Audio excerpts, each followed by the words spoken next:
Stand against the law.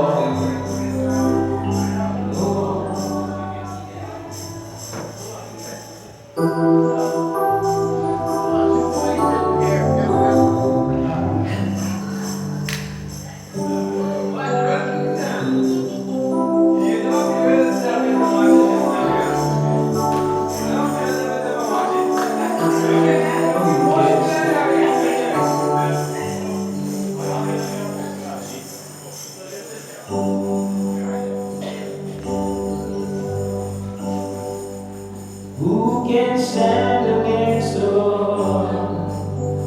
No one can. No one will. Who can stand against the King? No one can.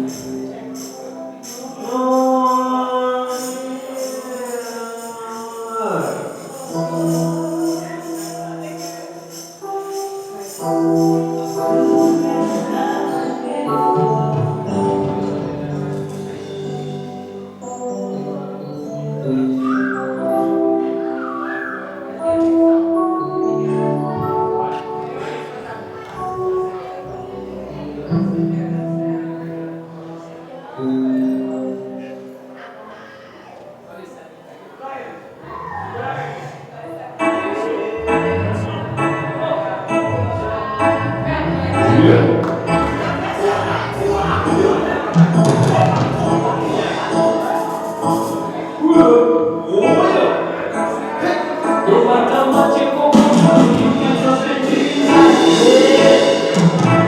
You have trouble, don't cry.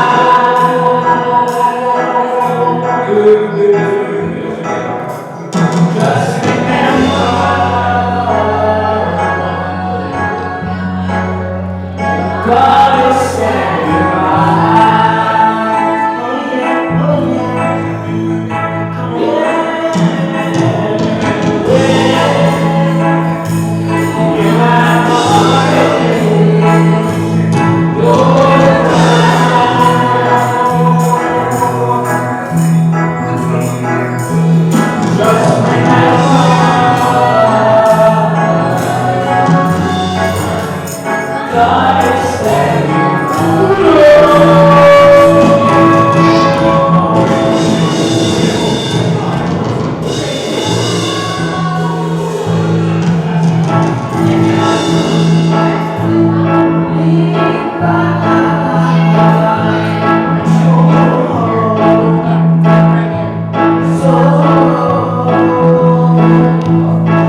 They call him Jesus.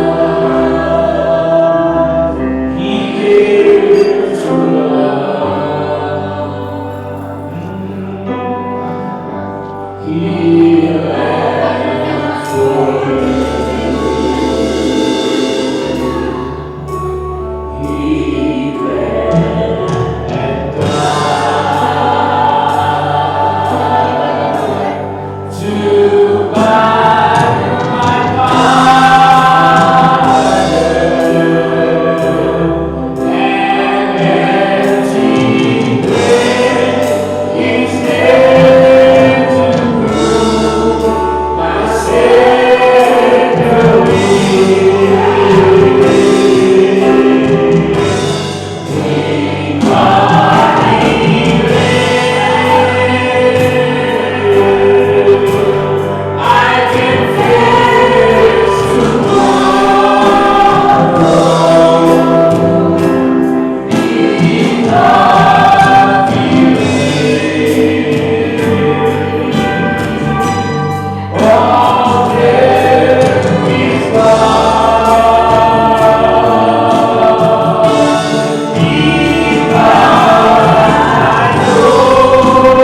So again, group leaders, please ensure that your group is in the auditorium.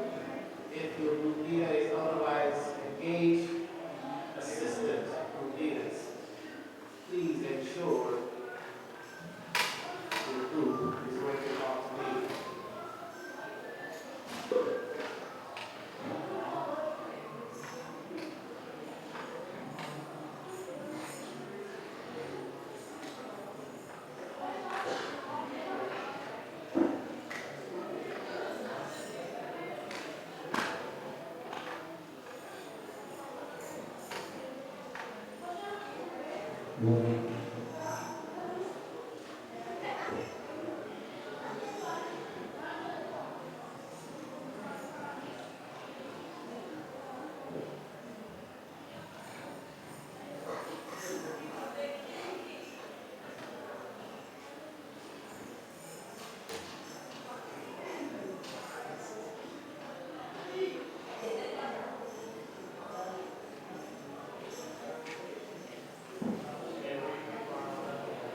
Also, group leaders, just because it's Sunday, I still need your attendance. So please work on your attendance sheets. I do need it.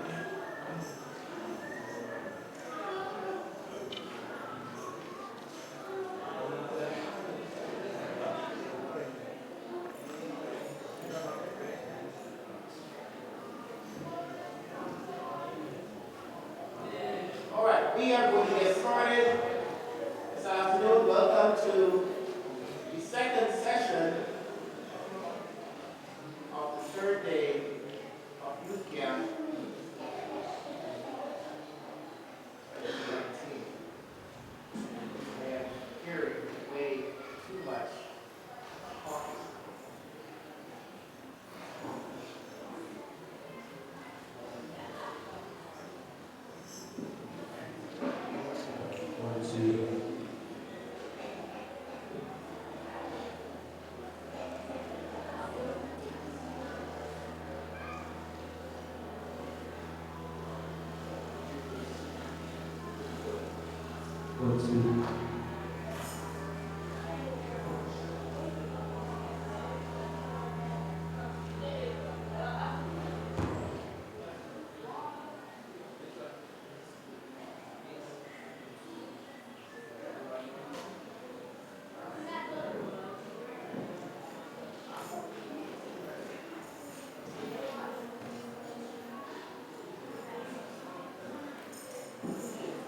All right, as we are about to start, I would like your silence. Campers, please stop talking. Leaders, if there's someone in your group talking, please ensure that they stop at this time.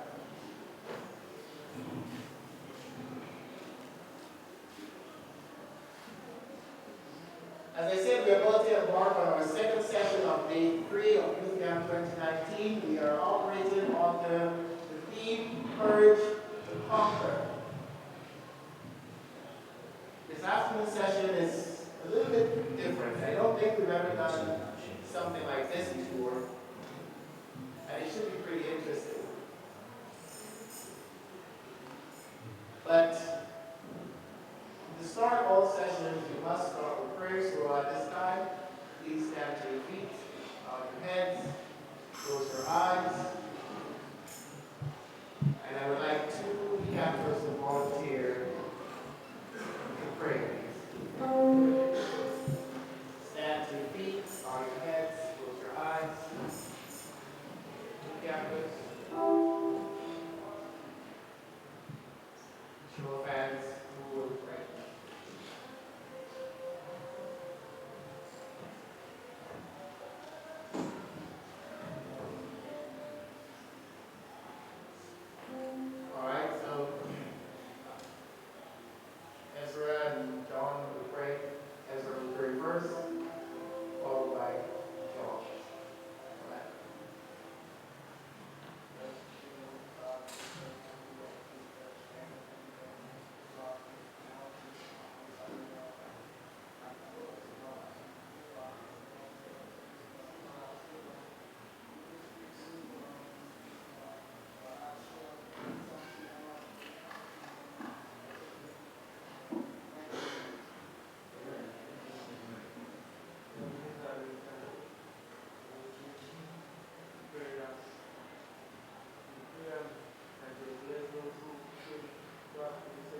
All right, before we start our session, we are going to engage a short worship session led by our dear friend, Pastor George Williams.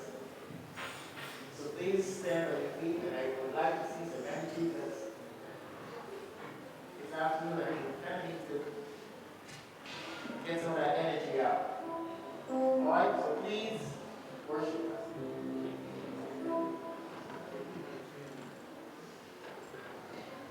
All right, so I'm singing Victory is Mine, Victory Today is Mine. I will sing the victory today. Just wait on this.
What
tonight we'll at our elders' feast. And here's how it's going to work. We have asked our pastors to assist us in this session. So what's going to happen, we're going to have pastor come up and they will have a chat with us. They will talk to us about, basically give us their testimony. They will tell us what they like about being a pastor. They'll talk about the fact that they became a Christian when they were younger and they weren't born big. They will say things to encourage our young persons. It's going to be a very informal session, so we'll have our pastors, they'll actually sit right here, or they can stand, whichever they choose, and have a conversation. It won't be for each pastor, we'll expect it between 10 to 15 minutes, it won't go longer than 15 minutes. And young folks, you can ask questions based on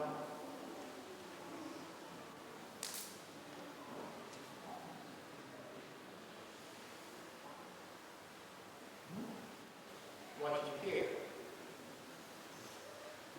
Which means you'll have to pay attention to what the pastors are saying so you can ask questions. It would be nice if they're intelligent questions, but we appreciate questions. Alright? Now, what you see on the wall, we are attempting to do something for the first time. We are trying to streamline this session. So what you see on there is the delay, automatic delay that we must have to do a live stream. So if you see things a couple of minutes later, you see up there, that's normal. That's how it's supposed to work. We're streaming live on YouTube right now, and we're supposed to be able to see it. And once we basically establish a benchmark for further events, this will become a normal thing. So we have services, so we have to stream our services live. Alright? So don't get too distracted from what you see up there. It's not intended for you, it's intended for people on YouTube. Alright? We are going to start off with Pastor Jones. Pastor Jones, come forward.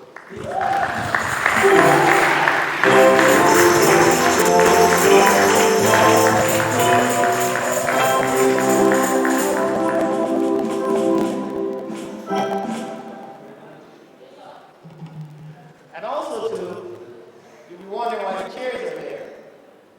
Basically, we are setting a stage because if we have just one person sitting there speaking on YouTube, it doesn't hold very well. So what we're going to do is we're going to have 3 young persons come and sit in the chairs. Pastor George, you sit here. And let's see. Let us get Tilika. So Tilika, come on up. You'll sit in the first chair. Let's see. Let us get. Hey, somebody put their head down. Oh, you put it. Let's have. Shaking his head, so I think he wants to come up. So Ezra, come on up.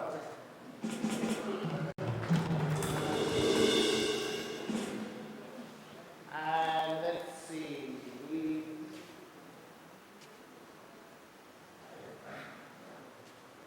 Yes, so we're taking Kaya. Yeah, so Kaya. Kaya, sorry.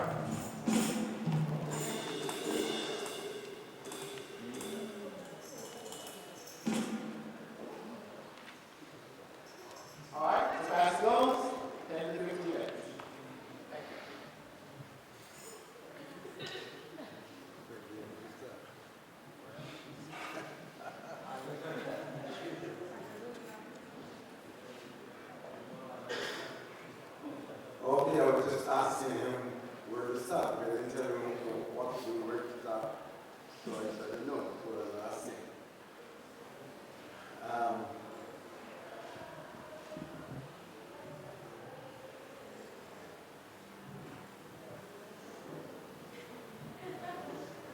that what you want me to see?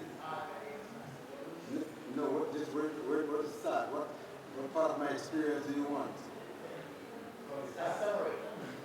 Summary.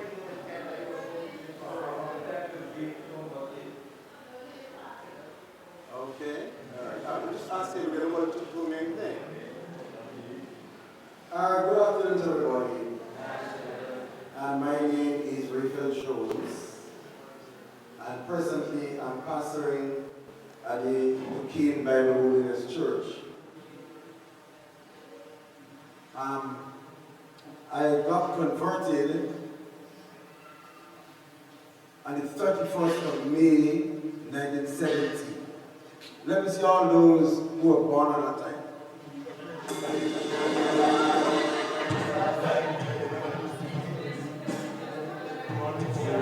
Well, not many. Okay, not many. Yes. You born on time?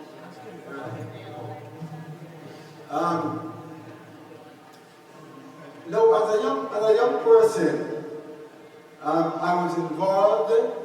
Before I was converted, I loved sports, cricket, football, athletics. Probably cricket had the edge.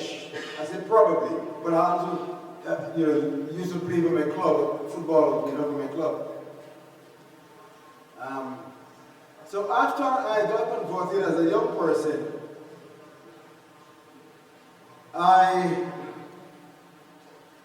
of course, I was from Happy Hill. Those of you who don't know, I was born in Happy Hill. So I attended the Happy Hill Bible Holiness Church. I was a Sunday school teacher. I loved teaching the young children, kindergarten. I was also the secretary of the Happy Hill Holiness Church at the time.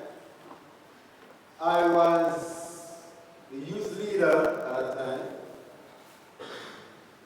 I was a Sunday morning speaker. So I was very, very busy in my local church.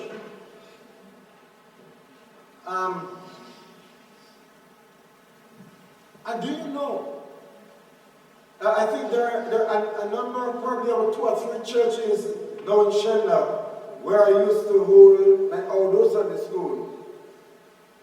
And many of those young people, what I'm trying to say is that I would love to see, and I said that different times at the industry, but I would love to see our young people maybe more involved in spiritual activities.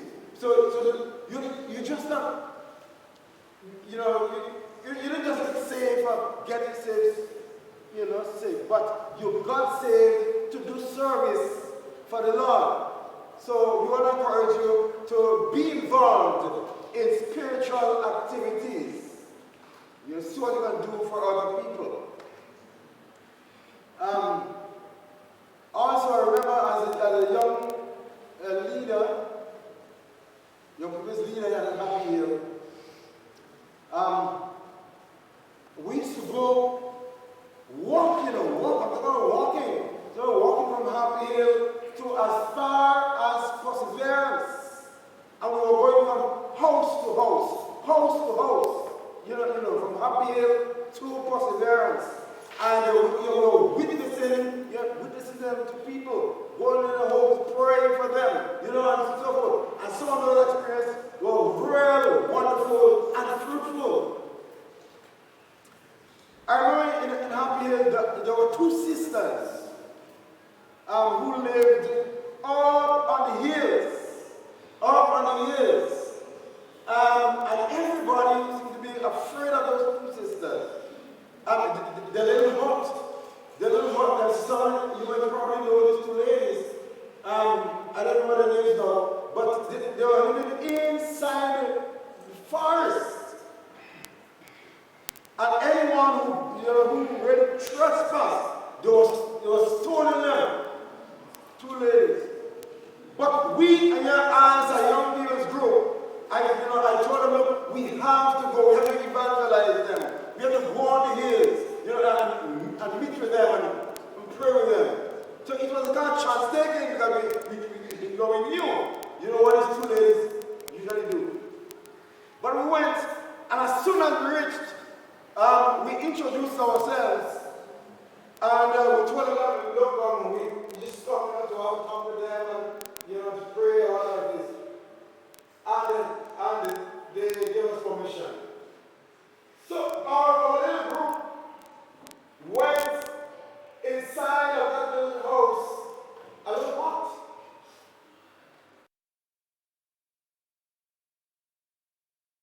I didn't have many chairs. They gave me a chair to sit on while the other young people had to sit on the floor. And we were able to speak to these 2 sisters, and were able to read the Bible and pray with them.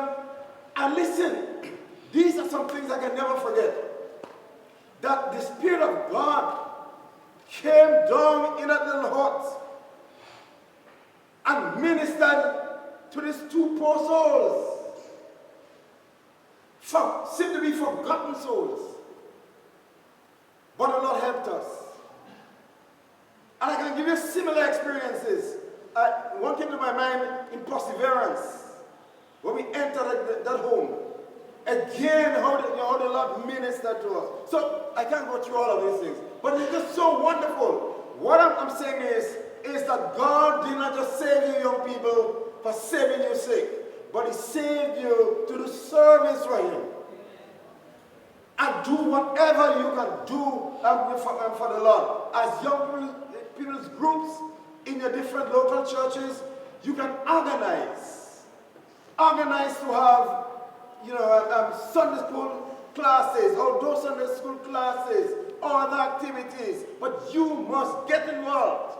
You must get involved, because that's the reason why the Lord saved you.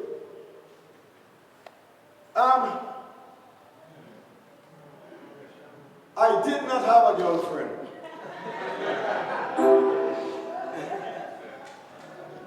I know I'm gonna a big laugh at that. I didn't grow up having girlfriend as some of my colleagues. In fact, I remember one time I said to myself, I did not want to get married. I want to remain single and serve the Lord. And one time that was my goal. But it seemed as though the Lord did not really want that.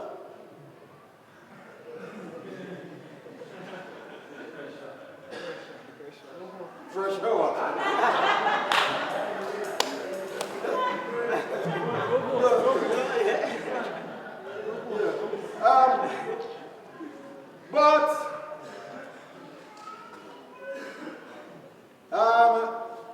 After I got saved in 1970, I think I came to my first, it was a minister's conference in the school in August of 1970. The first time I came up here. And I saw a young girl, I'm not telling you her name.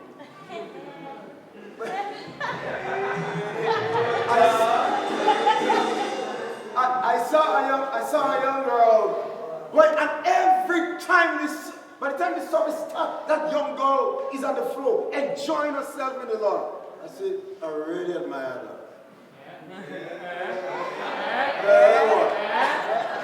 Listen to me. No, I did not admire the girl per se, but I admire the way in which she was given to serving the Lord. So at the end of the service, I asked her, what is your name?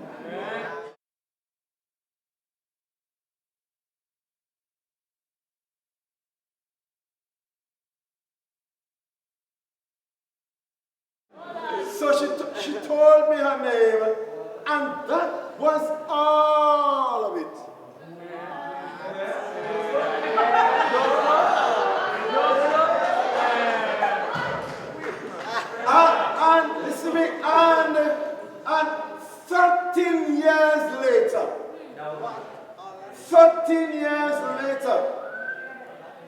when I started to feel the need of companionship. And so I put it to the Lord. I put it to the Lord. And do you know, the Lord directed me to the same girl. And listen to me, there's no friendship. There's no friendship whatsoever between that girl and myself. No friendship. But the Lord laid on my heart the same girl that I asked her name in 1970. But it's too long to tell you. But a lot of praying, a lot of confirmation. The Lord was confirming things here and there, on both sides. And so I want to tell you that the Lord has a companion for you, but you must wait on that person.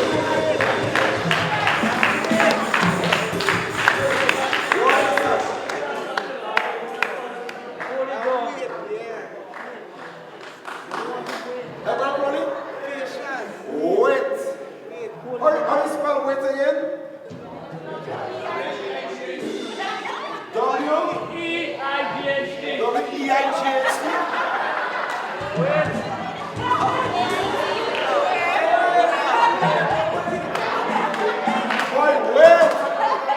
Wait. W-A-I-T. Wait on the Lord. Okay? Wait on the Lord. And he shall give you the desires of your right. Okay, wait on the Lord. So I got married. And both of us, we did not have anything much. But you know what the Lord did? You know what the Lord did? But the Lord supplied every need of mine. To get to the mind, every single watch. In fact, a friend bought me my suit, one bought me my shoe, one bought me water. I didn't have to buy anything whatsoever. God supplied that need. Also, my wife,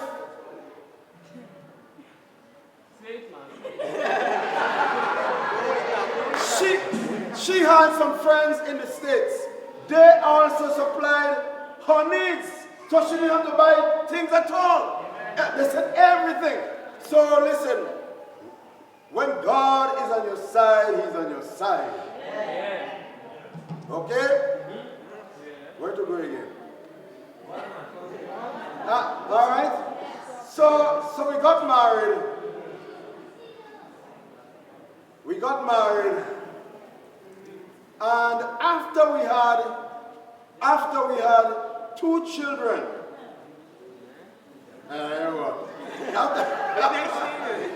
After we had 2 children. At that time, listen to me. At that time, I had a job. I was an acting manager of a company, and I can't go through that because it's too long. But God did it. I didn't go and train, Brother Paulie. I didn't go and train for anything. But God, because I stood for God, it's a nice thing to tell you, but it was too long. You understand? And after that, being an assistant manager of another company. And it was then the Lord calls. The Lord calls me into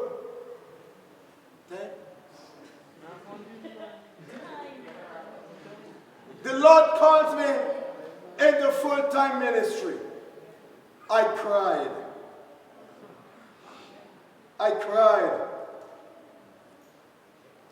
I remember saying, due to those experiences, I said, Lord, but I have a young family. But you know, God knew that before I did. So I had to struggle anyway. I had to struggle. You know, because here a young family on hand, and here I have to give up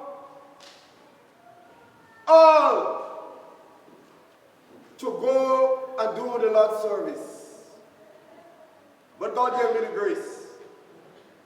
At that time, there are people who, I'm talking about church people, our own church people, who opposed me. At that time, they opposed me.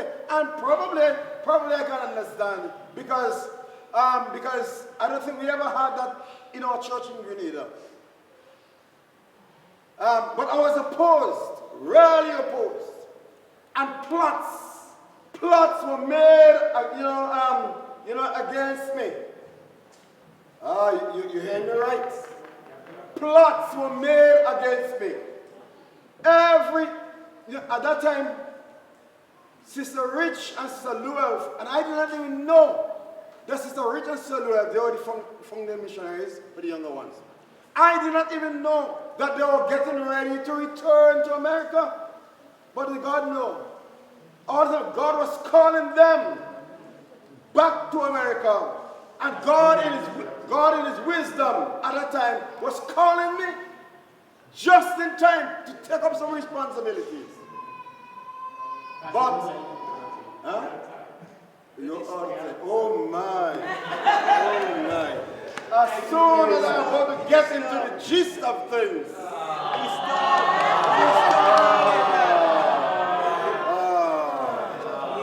Thank you. This is only your first time that I do this. This will happen more than often. yes. All right, so I understand. So thank you very much, Brenda. Thank you very much. We're not done anything yet. Anyone has any questions for Pastor Jones? Yeah, one at a time. All right, I heard, what is your wife's name? Someone asked, what is your wife's name? Oh, Maria. She was Maria Smith. No, she's proud to be Maria Jones.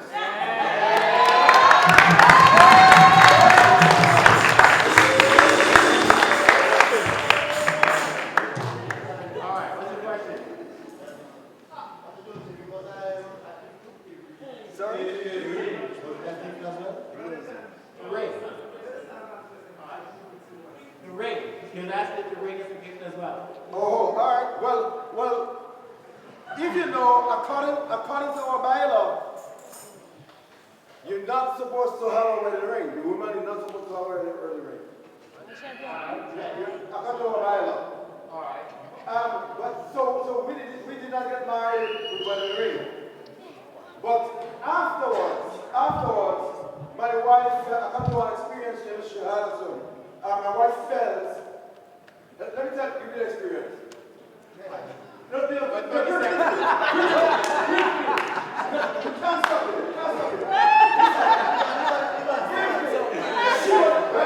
She was involved when she was pregnant. And a woman who says, oh God, I'm sorry for her. She kept herself so well all the time. I know she'll get pregnant. Listen, because she did not see her with her wedding ring. So I don't understand. But Sister Bailey is what you know, Sister Bailey, Dennis Bailey. Sister Dennis Bailey was right around at the time. And Sister Bailey told the lady, she said, no, she's married, you know. The lady said, what kind of married is that? Who's that ring? So Sister Bailey told her, well, look, the church does not marry the ring and it's over. So you just not go alone. So my wife thought it fitting to buy a ring and put it on. All right, thank you. Really, stand. Let us not do the pastor. Why does that be a spiritual question? When the Lord called you, what then you're asking again to start it, and next day, like why you overcome the addiction, how you overcome the challenges.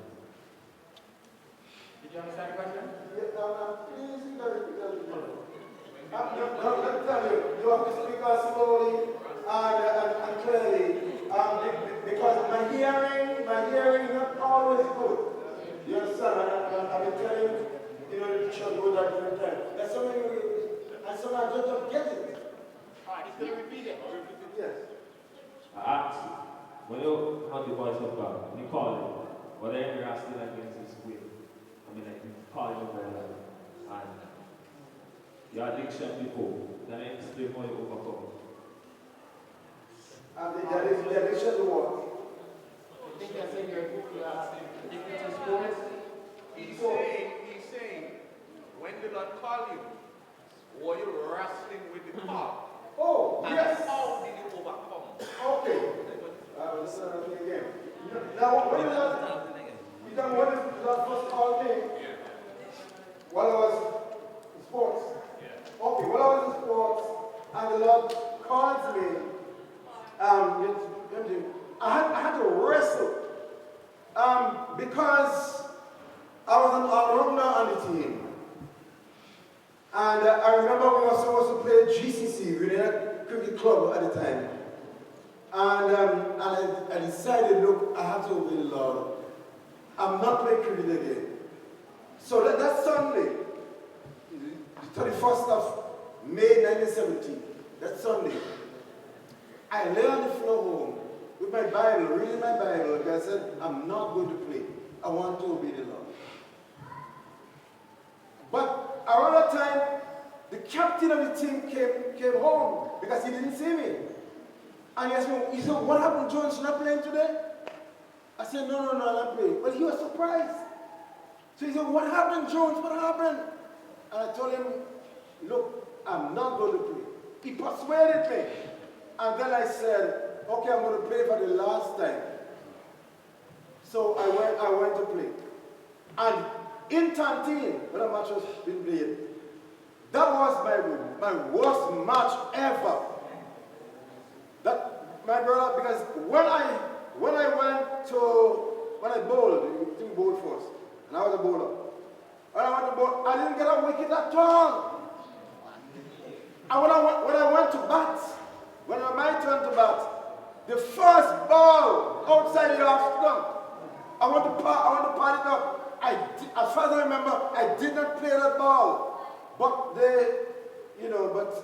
Alan Slips are one of them, and they appealed. And the presiding umpire was not sure. So if you're not sure by right, what are you supposed to do? Give the batsman the benefit of the doubt. But he didn't do that. What he did, he consulted the other umpire, and they decided to put me out. I got mad on the field. I said, look, I'm playing no cricket again.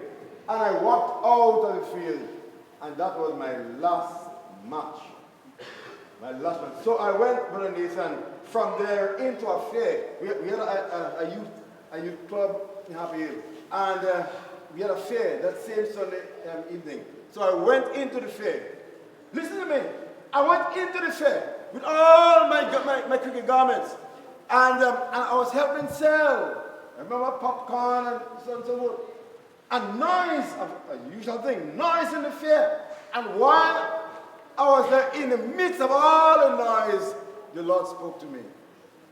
Go home. 2 words. Go home. Of course, nobody heard the voice of God. It's just with me. So I told my friends I was going home. I didn't tell them what happened to me. So I left and I went home. When I reached home, the house wasn't dark.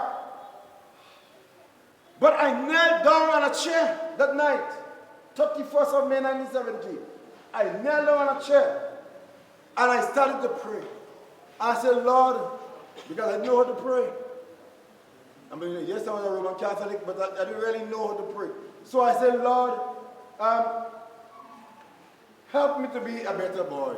That's what I said, Lord, help me to be a better boy.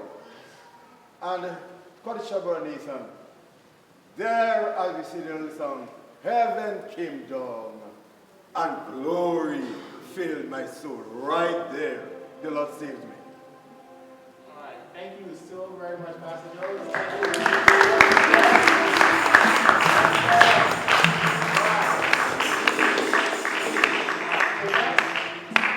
We're going to have Pastor come up, please. Yes, thank you. All right, you guys go down, we'll get more folks up. Thank you very much. All right. Pastor Charles, can you come up, please?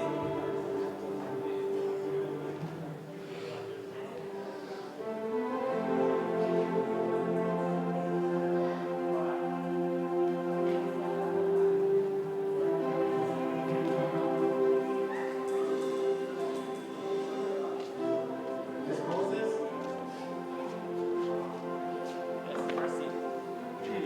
Yes, mercy.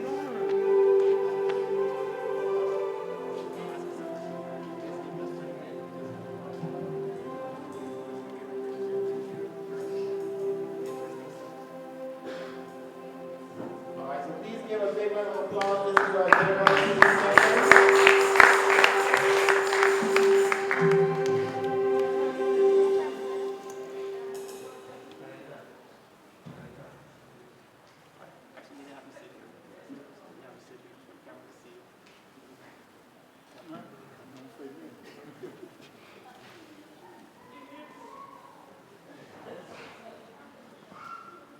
A very pleasant afternoon, everyone.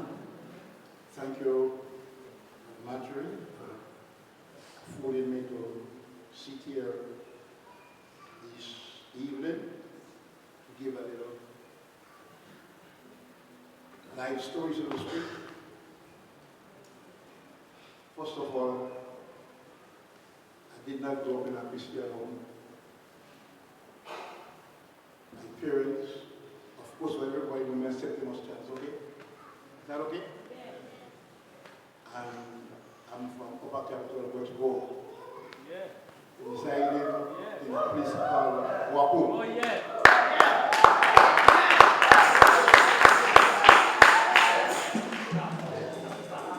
As I've said, I did not grow up in a Christian home. My mother and grandmother were staunch, as you would say, Catholic.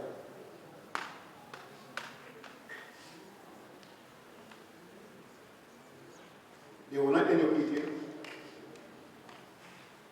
but they had some good principles, and they teach me certain things that is embedded in me up to this day. Do not harm your heart where your hand cannot reach. Respect your elders and stay out of trouble. And I try to do exactly that. I attended the Butchgrove RC school. At some point in time, because of family affairs, I had to go and reside in a place called Richmond in St. Andrews with a gentleman who was friendly with my mother. Well, I didn't like the situation. Went through some difficult times. I've got one called grass for donkey and cow. That was not my liking every morning before we go to school. That was not my liking. So I decided one day I'm going to pack my Jaji bundle and go back up to Portugal. It was in the night. And a journey from Richmond to Portugal Capital. And myself in the night, passing through a place they call Freeman Corner. You see that John and all that kind of thing. From the time I leave that house, joining to Portugal, I was repeating the 23rd Psalm. Right till I reach home. Right? Do I walk through the valley of the shadow of death? Amen? So that was it. I also attended a commercial school in Portugal. A gentleman by the name of Joe Callis, at that elementary school there, and I attended there for some time. After leaving school, employment on a Saturday basis with a gentleman called T.E. Noble Smith in Grenville. His business place is right where Coach is in built. That was his building. And I worked there on Saturdays, I worked faithfully, and then I gained full-time employment in Charlie Hardware until I decided to leave. I also worked in Grand Beach. That is where Laptop building was again, but it's now NIS building. I worked there with a man called Mr. Grant and Mrs. Grant, who was who Judge Grant at the radio station. That was their father. His father worked there for some time. And after that, a journey in my life. I was not a good boy by any means. Right? I gambled for some time. Yeah, I went to the parties for some time. And the movies as, you know, normal boys would do. However, after going through some struggles in life, I gained employment with a man called Ronald Smith. He was a civil engineer. And he was doing the Paul's strip widening. I worked there with him for some time. And I worked there faithfully until the project closed down. When the project come to a halt, he called me in the office and he told me, well, the project is ended and he's going back to Mount Parnassus where he lives. But his wife runs a gas station, and he bought another gas station there. So I went there for some time, you know, work a little bit. That also closed down. But they keep me. They give me a little scooter to ride up and down, go in and collect monies that they had outside from various people. And I did that faithfully until one morning when I rode up to Mount Parnassus' house. He told me to go down at W. Julian and ask for Mr. Sandy Taylor. He didn't give me any detail. So I went in the morning. I wasn't groomed. I had an old bushy face. Hair naughty. Didn't clad properly. I went down and asked Mr. Sandy Taylor. He is now deceased. And he said, oh yes, he was a guy that Mr. Smith spoke to me about. He said, okay, go down and report to Mr. Richard Wood, the Lombard department. So I went there, and Mr. Wood speaks me out. You come along for a walk in that condition. I said, so I'm sorry, I didn't know it was coming along for a walk. Mr. Smith just come and report. Anyway, he said, okay, come to work tomorrow. So when no interview, I went to work the next day. When I reached in the highway, Mr. Wood put me into his brother, who was John Wood, who was second in command. He took me around. And there were amazed to see how I went about approaching customers and how I was doing my work. But little did they know that I did that before in T. Noble Smith. So I knew the hardware, and I knew how to approach customers and so on. And I worked there for many years until it started to fall up. When it was about to fall up, Simpex came on the stream. And Julian sent me in Simpex to seek their interest because they are interested in Simpex. So I worked in Simpex for some time there. And to make a run in the sort of house, when Simpex ready to follow, they could not send me home. They couldn't fire me because they didn't employ me. So what they did, they sent me back to Julian's. At this point in time, the only Julian was Coca-Cola. So I ended up in Coca-Cola until I retired. Yeah? But going back to my conversion, as I said, I was wicked, wretched, miserable. In the year 1971, there was a revival services at the Portugal Holiness Church. The evangelist was Nama Marshall. I came from St. George's and walked even and stood in front of the gap. And the gentleman stood a big stone there. And he said, man, they have service up on the hill, man, let's go.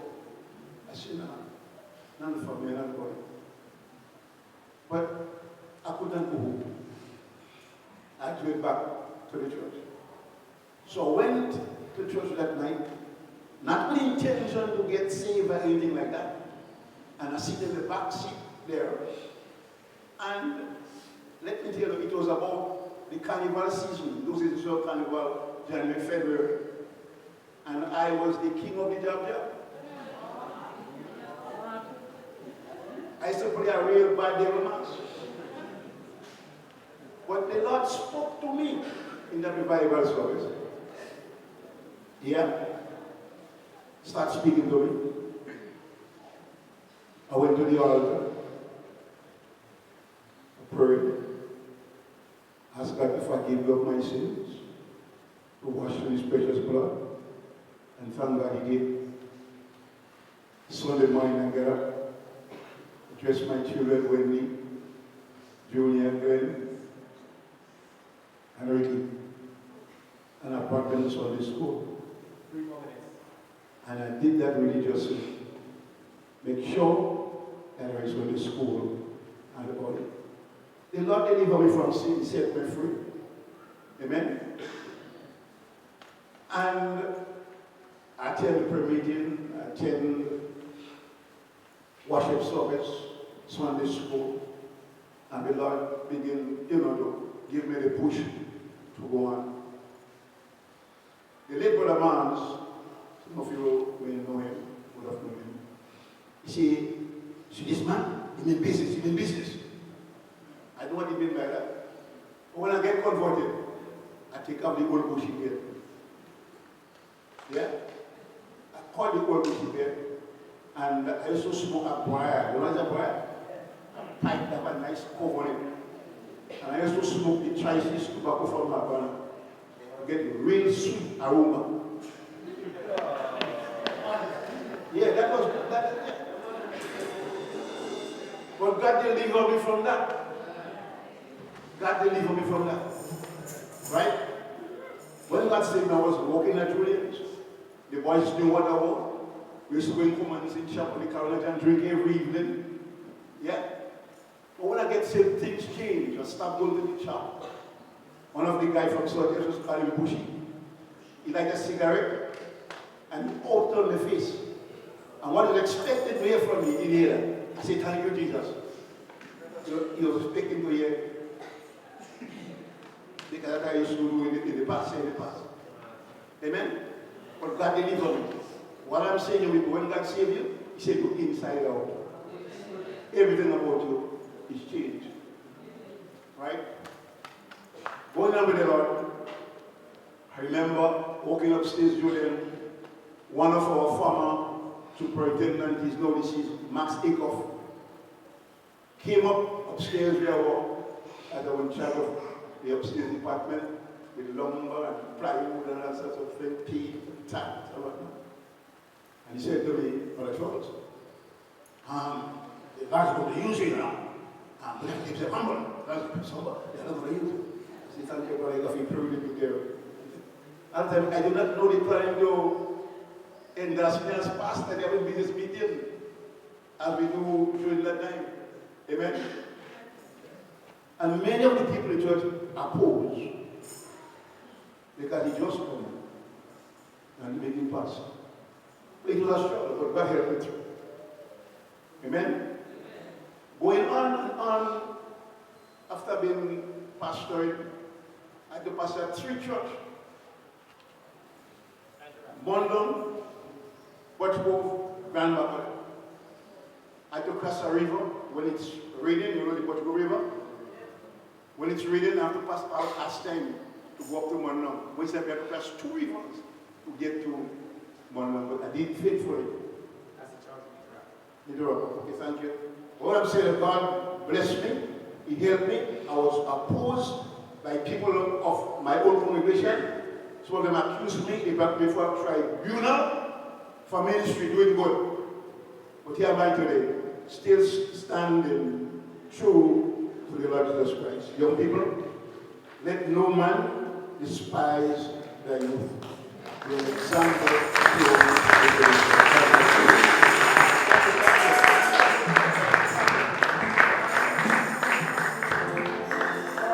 Who has a question for Pastor Charles?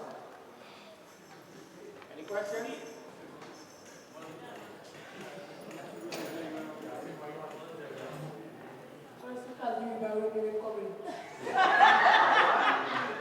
He asked how did you used to cross the river when the rain was coming? Also, Pastor River, Yes, when the rain was let's coming. make go wrong, go to Castine. All right.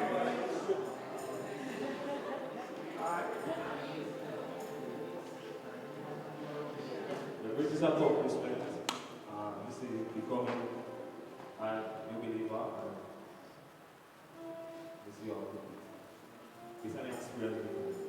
The greatest accomplishment when you become a new believer, when you just be converted, the greatest accomplishment.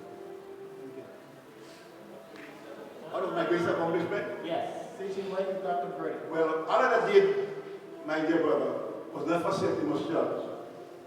Right? I did it for the Lord. I could remember after praying and fasting for many nights, weeks, and months, the Lord impressed upon my heart to plant a holiness band. I didn't know what that meant. To plant a holiness band and Grand Bacolet. So I put it before the church congregation about it. And we decided, okay, we're going to go to Grand Bacolet in ministry. And we went there and we hold some open services. It was a struggle. Yes, but the Lord helped. Amen. And when the devil opposed, I said to plant the Holy Ghost banner, I will, because what they call me here to do. And thank God, the Holy Ghost banner that we planted at the church at Grand Bacolet. We have Pastor Brand Prophet and others as a living testimony.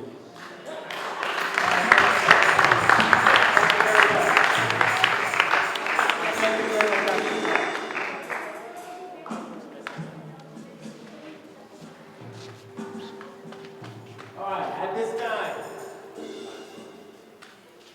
just as a quick side note, you guys know you have some quizzes coming up, right?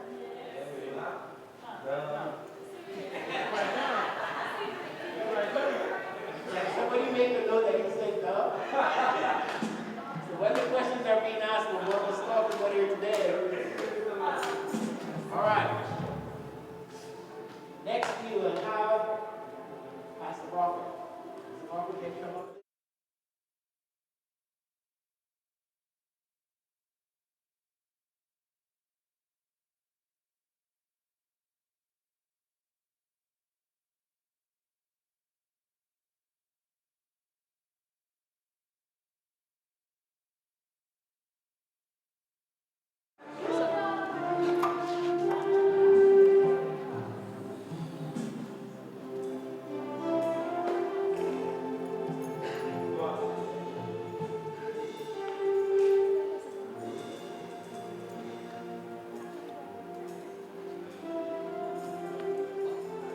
Thank you very much, Brother Nathan, and a very pleasant evening to all of you. My name is John Murphy. I am from Grand Bacolet. I am also the pastor of the Grand Bacolet Bible Holiness Church. I grew in a little village, Grand Bacolet.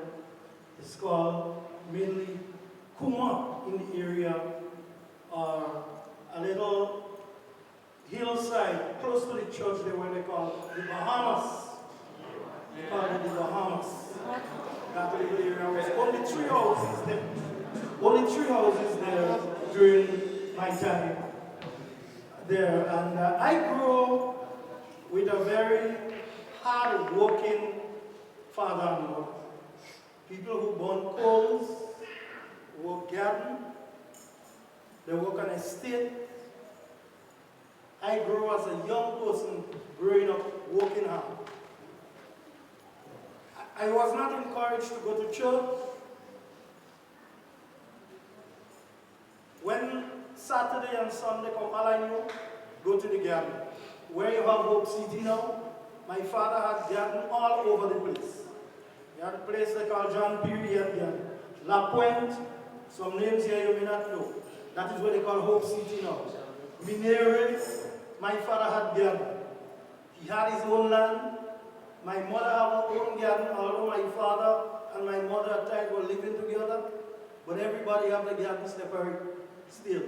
So I learned going in garden time after time, burning coals. I grew up as a very small boy, using axe to burn coals. I went to the St. Giles Anglican School. I was not a very regular person in school. Now my parents had a number of children, and some of us at times have to stay home with the small ones. That was the condition that we grew on. And so I never was a lover of school. I did not love school at all. And every time I get the opportunity to go to school, I was never serious about school. I was never serious about school. For that matter, I was a person who gave the most amount of trouble in school. Just as I give trouble, I eat lash from my parents because I was very stubborn. They beat me badly. Both mother and father, they had to beat me. And thinking that was going to calm me down. Really and truly did not. I get lash in school. I eat a lot of lash in school because I will not behave. I will always fight in school. Always fight in school. For that matter, I did not reach very far. What I call fourth standard I reached. And I was put out of school 3 times for fighting in school. 3 times. The last time I was put out of school was for chasing a school teacher with a cutlass. But I'm just telling you, the kind of a person that I was. I was never a good person. You see, I was not. Listen, I grew up where I see my father always beating my mom. Always beating my mom. My father always beating my mother. And probably that is what responsible for some of these behavior in my life. But one of the things I remember, Brother Nathan asked Brother Garnett in the garden. I believe Brother Graffit really used to beat those girls and them that he had them. So Brother Garnett tell him, no, I didn't used to beat. And that time, right, so he told him, no. He didn't used to. He said, Brother Garnett said, look at Brother Graffit, they asked him. Well, I did not used to beat those girls. I was not married. I did not used to beat girls. I beat men. I fight men. The point is that I grew in such a way, I just did not have good behavior. And as I grew on in life, as I said, I was put out of school. On 2 occasions, the principal took me back in the school because of my parents. The last time they could not have done it. So I went on my own way, journeying, going about, away from school, nothing to do, and so I become even much more wayward, right? Now I have never seen my father and my mother smoke a drink. I've never seen them smoke cigarettes. I've never seen them smoke marijuana. I have never heard my parents cause any obscenity. I've never heard that. But I go along there and started meeting friends and accompanying myself in company of people, and you'll find I started doing this thing. I started to drink. I started to smoke. I started to have girls. I started cursing. I started doing a lot of unnecessary things, even things that I did not see my parents did. I started doing these things. What was responsible? Well, one would say sin is to be blamed. But that's the whole lifestyle. As I go along, as I say, I started to do a lot of things, ending up in a lot of fights, and so on. A lot of reports going to my parents, and they say, well, Mano is my father's name, and they say, Mano boy real giving trouble, Mano boy fighting there, Mano boy again, Mano boy again. You always hearing some report going to my parents about my behavior, about my son. And I really and truly, I continue to grow worse. I mean, I was not getting better. Life was not getting better for me. I continue to grow just evil all my life and thinking, and only trouble. Now, I used to fight with almost anybody. You can ask my sister Pancho on them. I fight with all my brothers and sisters. You hear Sister Pancho say one time, I eat a one lash of hammer in she head. And for what, you don't know. Yeah, I mean, you just don't know. But the kind of a person, the kind of a spirit, that was the kind of a person that I was living, the kind of a life that I was living. I mean, but that was it. But as I said, I went about doing a lot of things, and I got involved in drinking. I remember when I took my first drink with my friends, I went up to the place called Freedom Street. As I say, I never used to drink. They go there drinking their alcohol, but I'm in the company. And I remember the first time I take a little gin and 7-Up. And they say, boy, that I used to be drinking a milk while they're drinking the beers and drinking all the alcohol. I would drink a milk.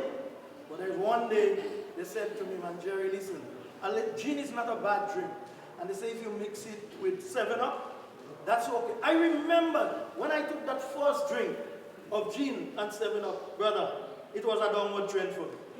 It definitely was. I continue to drink and attend this nightclub, Freedom Street, TR Disco, and different places. And then I started now getting wild, going in party already dancing. The dance halls, I'll find myself going out there. And then now, I'm getting hungry for girls and so on, and going after them. I tell you, I had many girls. I had many girls. But that was just the kind of life. That was the life that I was living. So as I continue to go along and fighting and doing all sorts of things, going in party and running around with girls and so on, started to grow marijuana. I remember first of all, I was working somewhere in public works, and there was a guy from Marion who met me, and he felt he had confidence in me. So he used to be giving me marijuana to push for him in my community. So I started to push here, marijuana there, and so on. He would give me marijuana, I push, I bring back his money for him, and I continue smoking and smoking and smoking, and it's like I don't want to stop. My desire just getting more and more for this thing. And after a while, I started planting marijuana for myself. I started drying it up for myself, and I started pushing around. Okay, thank you. So I was involved in all sorts of activities. Not until the day when I heard the gospel, the Broadgrove brethren came. They came down to Grand Bacolet. Amen? And I hear, as I say, I was full with marijuana. I had ganja in my home. And I spoke in every night to go there to hear the gospel. And that night, a few of us, guys smoking together, we saw these people preaching the gospel, singing those songs. We remember those, nothing but the blood, and there is power in the blood. And some of the things we started to say, well, listen, but these people, and then we look as if they don't smoke, boy. and when we look at Pastor Charles, he was moving from one end to the next, and preaching the gospel. We say, well, a few of us said, well, we go join the church, because this man does smoke ganja. You understand? Not realizing the man had the power of the anointing of God. We were so wrong. So some of my friends, many of them went up for prayers. But I still stubborn, and I still will not go. And I continue to be listening and so on. But I remember one night when many people got saved during that time. And so after a while, they got a place on this building where they could have hold services for a little while. But I remember that night, I went in with a big broad heart. I remember I was weighing, I had a bead in my neck, a bracelet in my hand, and I sat right in the back of the building. And I just find myself moving from where I was sitting after the preacher, and I went and I knelt. I can't remember everything that I said, but even though that night I was charged with marijuana, when I rise from my knees, as though I have never spoken any ganja, I felt a change. I felt that light. I felt light. I felt that freedom. And I say, I can't remember everything that I said, but I knew that there was a change in my life. And from this day on, 43 years ago, amen, and that joy, that peace, that freedom still remains with me. And so the Lord continued to empower me. And I say, when I was there in the church, I could not have read, I could not have write. And you must know that I could not have read. But thank God I continue to labor with the Lord, trust the Lord. And not until Pastor Charles ready to move on to some other place, and he called all the brethren together. He called all the brethren together. And there were some bright people in the church that time. Some people went to secondary school and they were there that time. Pastor Charles called the church and he said, well, you have Monlong and you have the other place. So you think Bacolet will be able to remain on their own and do little things. So, remember, while others in prayer meeting, I cannot read anything. Others would read. But when Pastor Charles came and he said he would like to leave, Brother Jerry, they used to call me this time, Brother Jerry in charge of the group. Can you imagine? The person who could not have read? Yes. So he said he wanted to leave me in charge. One time I had a position just like any other person. I had a position because they believe I was stupid, they believe I was dunce, and there was other intelligent and bright people there. And why Pastor Charles did not put these persons in charge? I don't know what he saw. He knew what he saw. He knew who instructed him. And from this day onward, I continue to climb higher and continue to serve the Lord. And today, I'm the pastor of the Grand Bacolet Bible Holiness Church, and I'm glad for the opportunity to serve the Lord and to share with you this experience.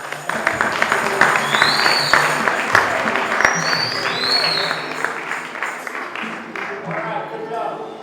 All right, any questions from Pastor Prophet?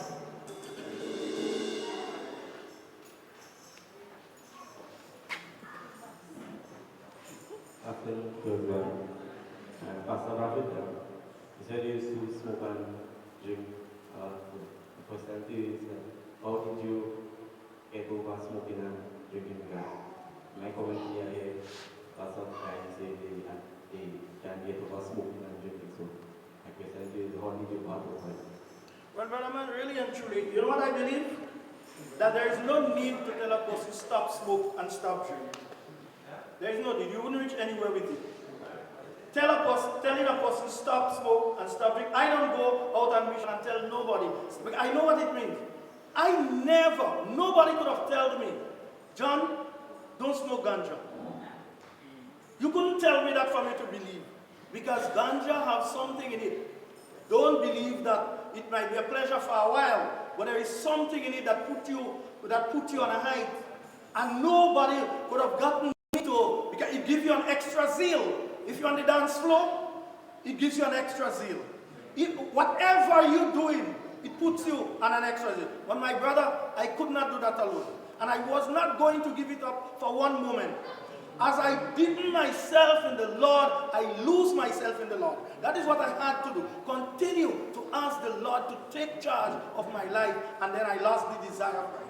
I don't know how I lost the desire for it, and I have no desire for the ganja anymore. So that's how I am able to do it.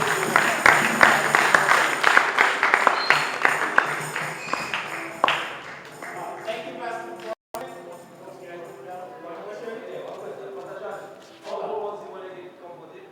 22 years. All right. All right. All right, at this time, let us call on Brother Wellington. Brother Wellington, can you come up, please? Yes, Brother Wellington. All right, Kazim. Akeda.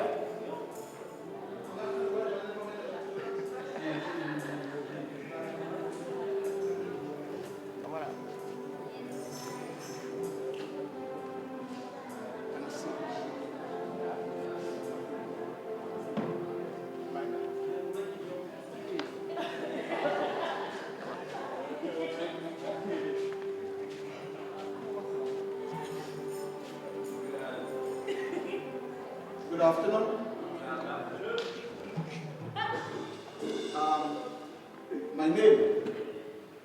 My name is Gloucester Anthony Lord Wellington.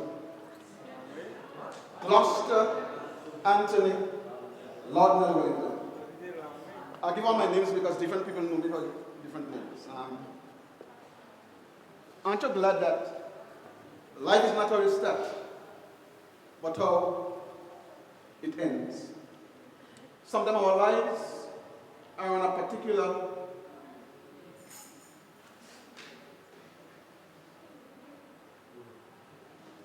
trajectory. I mean, like if you know if I just walk with my eyes closed, I would bump into the wall. So I'd have to change direction. And my story is not as flamboyant as my brother's story. I was born in Concord. Sit down. Oh. I was born in Concord. And my circumstances were such that I never knew my father. And my family is a very, very obscure, small family. And my mother never worked for anybody that I knew. And so we were the poorest among the poor. But she thought that we always attended, and the people in Concord referred to the church as Beaver Church. So as far back as I can remember, we had to go to church. Sunday morning, Sunday night, Tuesday night, Good Friday, and Christmas. And they made fun of us. I went to the Concord Government School. And of course, if you're not a Catholic, you're minority. They call us Beaverite, so on and so forth. In January 1972, Sister Norma Marshall had a revival service in Concord. And in January of that year, an altar call was given, and I went forward and I surrendered my life. And everything just changed from that point. I never liked going to school. Living in Concord, the boys always like fishing in the river. Concord Government School is in Kotumia. The school is not really in Concord proper. So when you go to school and it rains, and the water runs on the road, it's not unusual for us to sit in the road and get wet. And as soon as you get home, to school, the teacher says, well, follow you wet. You have to go back home. And we take our fishing line and into the river. One Sunday I went to church. And there's a white man came into the church. I never met that white man before. And just as I was about to exit the building after church, he asked, would you like to come to Schooling Brothers? Schooling Brothers, I came to Schooling Brothers. I didn't know my father. In those days, you had to pay school fees and stuff like that. And Brother Shaper decided to get me to come to school here. And I spent nearly 40 years of my life here. As a student and as a teacher. And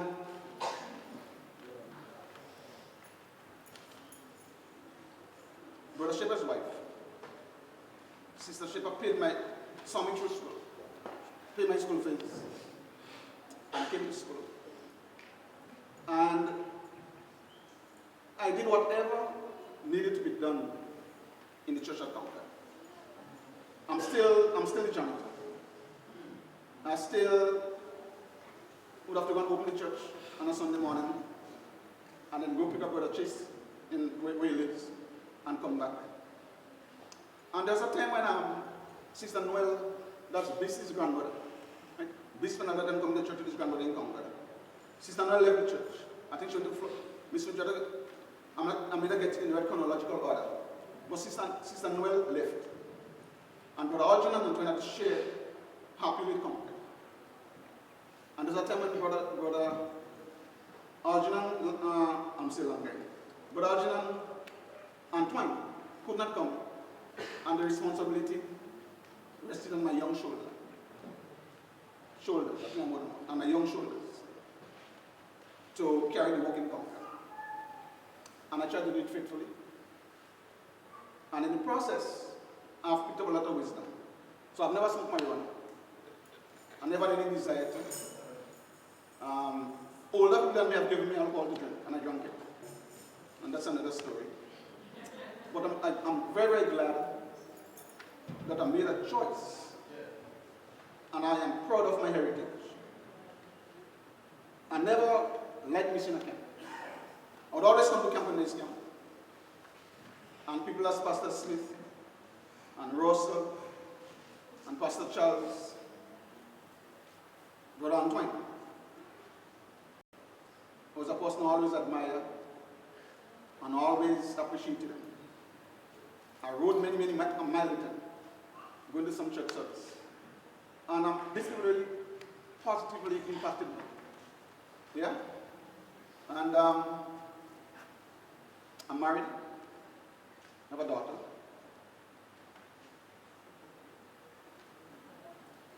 I never thought of other part. But when we married, we are old enough to be great-grandparents. And maybe this is a little exaggeration, maybe grandparents. And I remember a lady, somebody asked me once, when she had a daughter, you want to know if she was normal. If she was a normal child. Because you know that they say the biology after 35 or 30, 35, and the woman blah, blah, blah, blah, blah, blah. Thank God she's normal. And I don't know what else to say. Leave not only 5 minutes, I think I did about 7 minutes. But I want to encourage, I'm very happy that you young people are here. And I've been reading through the book of Proverbs. And I was able to, I'm always writing. I have a table at home, it's messy. Paper and pen, I read it. Right now, I feel right now I could learn anything I want to learn. I read, I see something important, I write it down. And I was talking to the youth about wisdom. I came to school here. Once I come to speak to the students. And I'm rushing with them a little mosquito left his father's house to explore his environment. And the mosquito came back. And Daddy asked, how was it? I said, Daddy, everybody loves me. Everybody clapping for me. And Daddy said, son, they aren't clapping for you. They try to kill you. And so my young brothers and sisters, they want to clapping for you. They're trying to kill you. Watch the choices you make. Watch the friends you choose. Because when you choose your friends, they say you choose your future. I got the opportunity to go to America to school. And that's why I started by saying, sometimes it's not how we start. So poor parents, not parents, I never had parents, I had a parent. I got to Barbados, I didn't know anybody in Barbados. But we knew the radixes. And the doctor always gave me the address and phone number for somebody in Barbados. I met a woman in Barbados. She doesn't know me from Adam. But she wants to visit me. So I thought I had a few amount of cash going in my pocket. They're going to school. So we decided to meet 10 o'clock. So she'll check me at 10 o'clock. 10 o'clock. There's something about 10 o'clock. So she'll check me at 10 o'clock.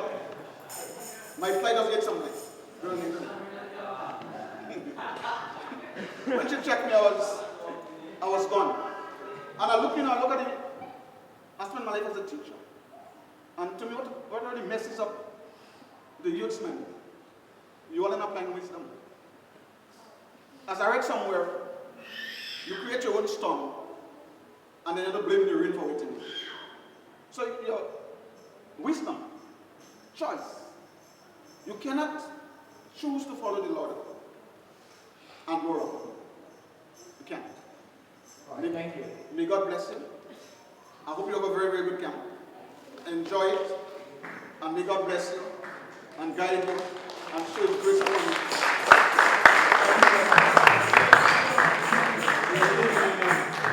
All right, anyone has any questions for Brother Wellington? Yes, sir. All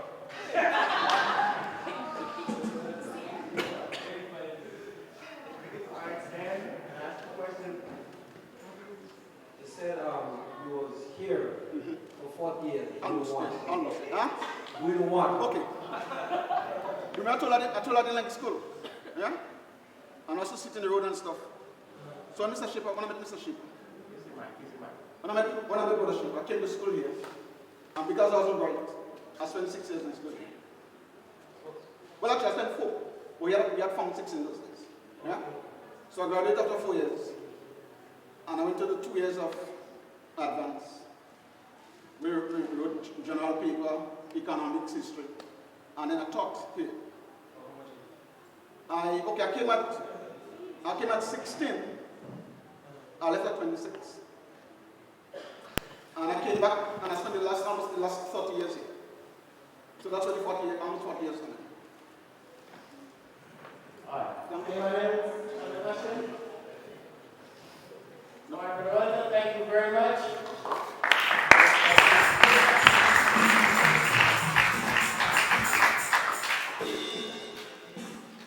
All right, we have one more passing card. Let's see.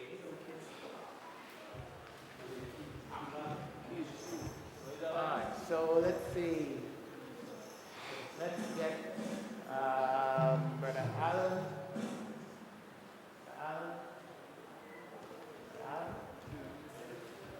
What else? Felicia. And all right, spelling is so clearly you want to come up. Let's start. Come on. And at this time, I'm going to ask, I need you guys to pray with me because we have a challenge. Our next speaker recognizes the challenge. Pressure. Because the next speaker has 10 minutes to speak.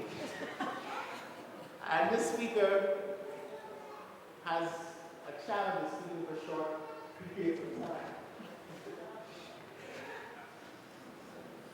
Pastor Antoine, can you come up, please? Give her a hand. Love you all.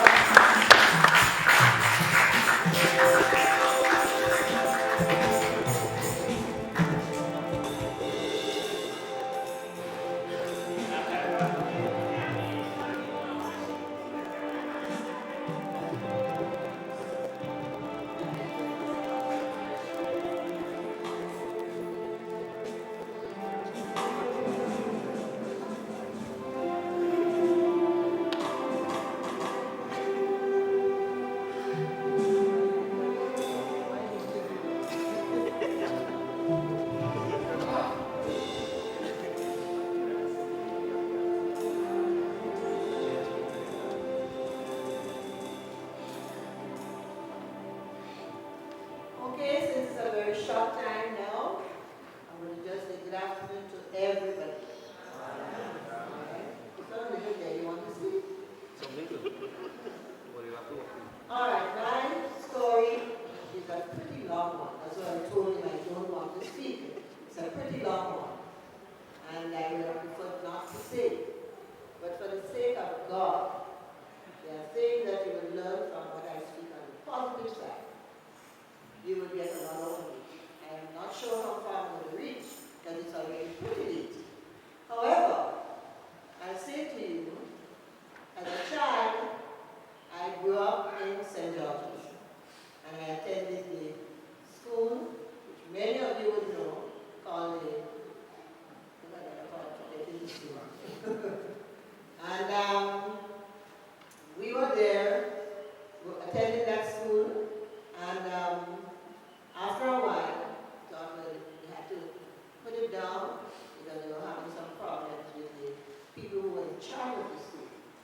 And so they said to me, don't worry, school is going to go on. Yeah, so don't worry about anything. You will be able to go on to school. And of course, I was there as a teacher, and that is the school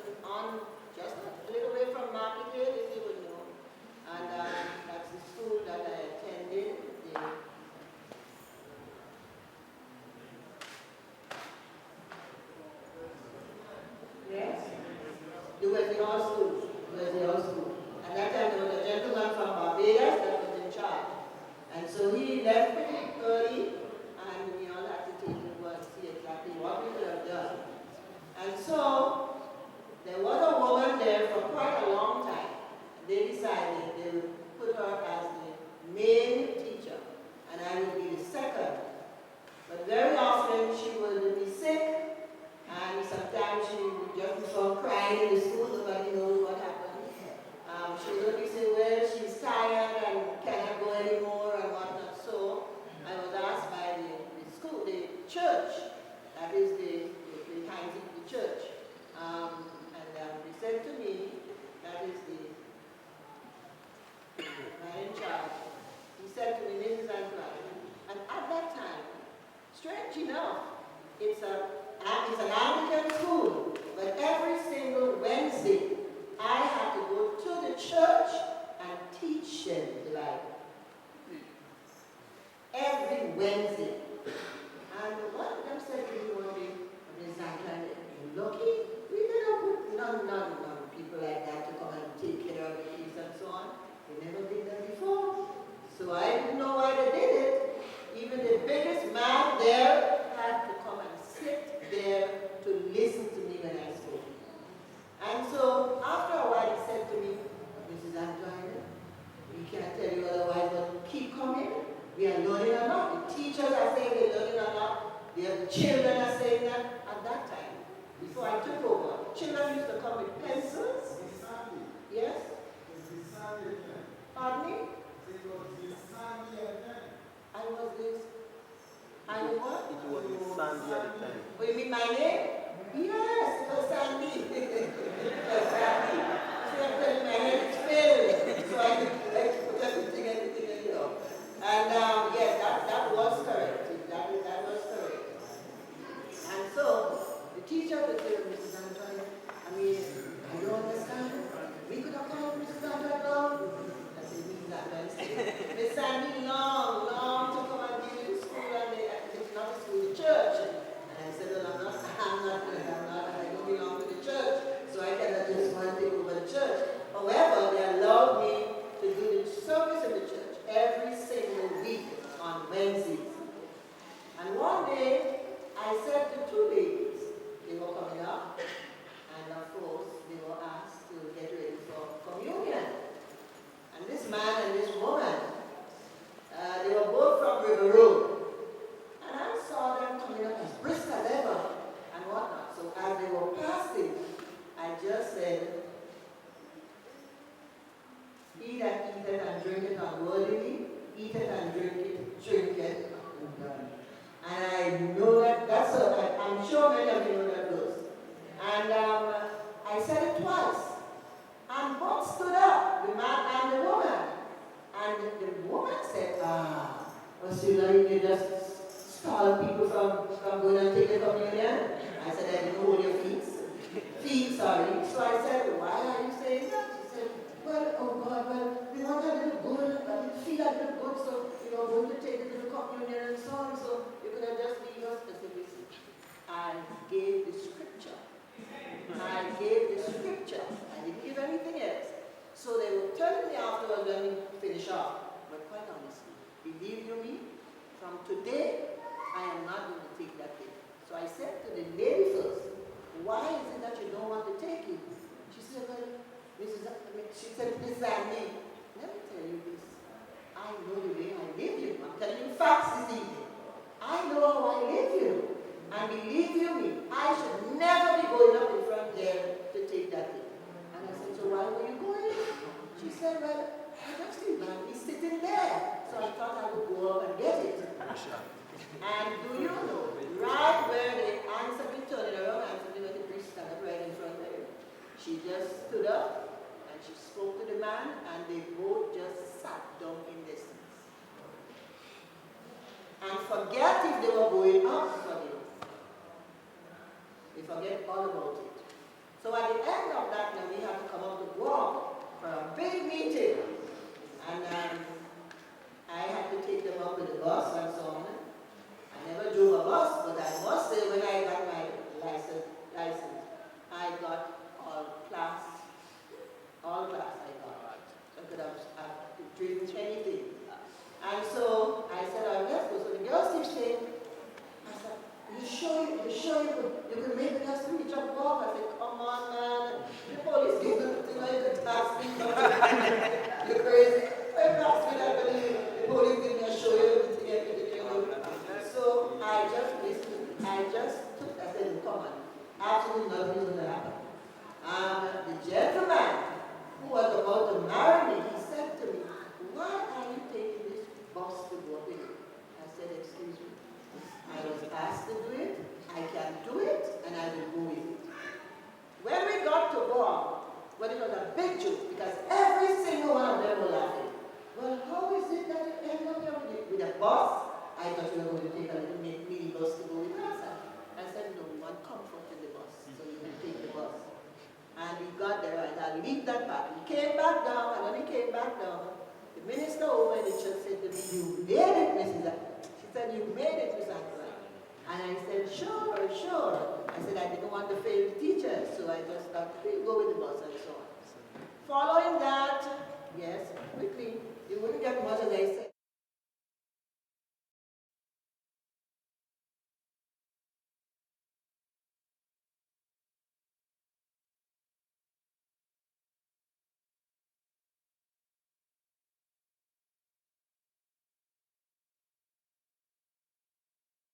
When I come back, I will send what I need to send to the ministry. I will send it to them, and I will give you what I have to give you. But when I come back, I will just give you those two things and so on. So just take over.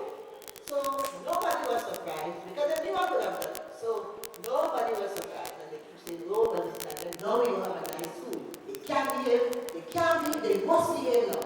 They can't do anything else but behave and so on.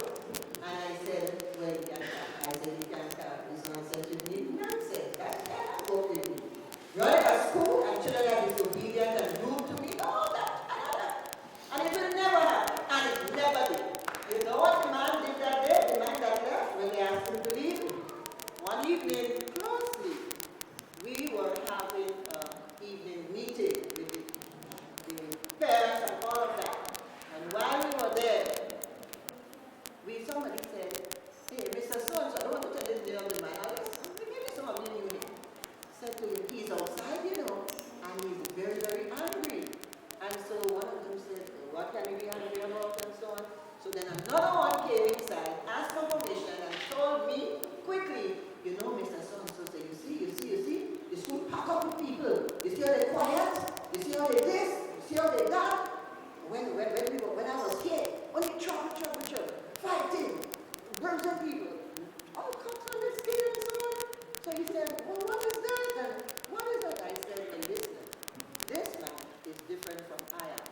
I am so. Yes? Yes. And nothing else. So he is there, I am there, and he said, no, but believe you me. He said, it's true, I feel badly that I couldn't get that, but he said, I am very happy for the man, because that's exactly who she is. No nonsense. And even today, I walk with that, and I will not shun it, I will not drop it, because that's me, and I will always do it that way. So that's why children will do so well in exams. The ministry used to say, Mrs. Anton, you really work hard. One of the men came one lunchtime and saw the children working. It was 12:30 going on to 1 o'clock. He stood up by the class with his hands on his side and he said, Mrs. Antoine, I can't believe my eyes. I really can't believe my eyes. He put his hand here, he looked back, he looked at the children, he turned back, he looked at me and he said, this is time for children to go and play outside before the bell rings and they're sitting walking in a class. He said, Mrs. Antoine, how do you do that? How do you do that? And he said, my goodness, I have to take that back to the Ministry of Education. And even when I get up to go, I think it was from Success, but up that side. And he said, when I go up that side, the first school I meet, I will tell them what I came across this today. And so I'm saying to you, I really will not be able to go on. There's a lot of things that you can say. And these children have done marvelously in school, marvelously. And they have gone up, a lot of them reach up to the heights. Even Roland, my son, at one time he was the first in the room. He was the first, yes, he was the first in the common entrance exam. You had other people, hold on, you had other people, girls as well as boys, who took the first place in the exam. And you would know how it thrilled me, because I always say to my children, when you go to school, I do not want to see any grade less than 95. What? Pressure!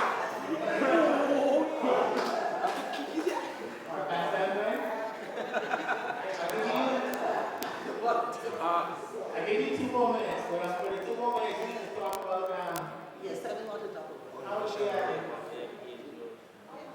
Alright, she can deal with it. I'm going to roll it. Yes, you know, so they had one. No. Sorry, I was going to talk about something on stage. I'm certainly we will not talk about that. I'm going to quickly say whether anyway, I'm happy to say it. Yes. So after that, well, it's not after, it's before. That when I accepted Christ, I was 13 years of age. 1-3. So when I see you come inside here, people singing, they're preaching, they're doing this, you're not playing the food, some people, not everybody. And some playing the food, just turning around, talking, doing this kind of thing. In church, you need to pay attention. You are in God's house. You are in God's house. You know what I'm saying? And I am saying to you, if you are steadfast in that way, looking into Jesus' matter, the things that you see in the church, and you decide to follow him, I am telling you today, you will be the best person on earth. Trust me when I tell you that. It's not old talk and give it to you. The Lord will take care of you in such a way that you yourself will marvel. And so you know what happened? It was a Sunday evening. And I was at home. And I was praying, and my daddy came and said, you know what are you doing there? And I said, I'm praying. He said, but I thought you would have done it later than that. And I said, no, it's a shock. You need to get it done. So I said, I am going to pray. You know why I'm going to pray? I want to accept Christ this evening in the evening service. So he just came and pat me on the back and said, good, I'm happy to hear that. He said, 13 years. I said, yes. I'm ready to go for God. I'm ready to go for him. And I went to the altar that night. You know why I'm saying that? I saw you this morning. So many of you were at the altar. And you were doing all kinds of things. Beating some people back, doing something else and whatnot. And I was wondering, how would you get Christ's attention? You have to be talking to him on the person's behalf. So you can't leave them there trying to fight up on their own and you're doing something else. If you want to help them, then you have to kneel at the altar with them and talk to Jesus for these people. But you can't just stay there and believe things are going to happen like that. No, you cannot. No. And I am saying, take that as a piece and go with it this evening. If you want to go with Christ, you have to give up. Give up. Some of you are young as ever, you have boys. I don't know what you do with boys.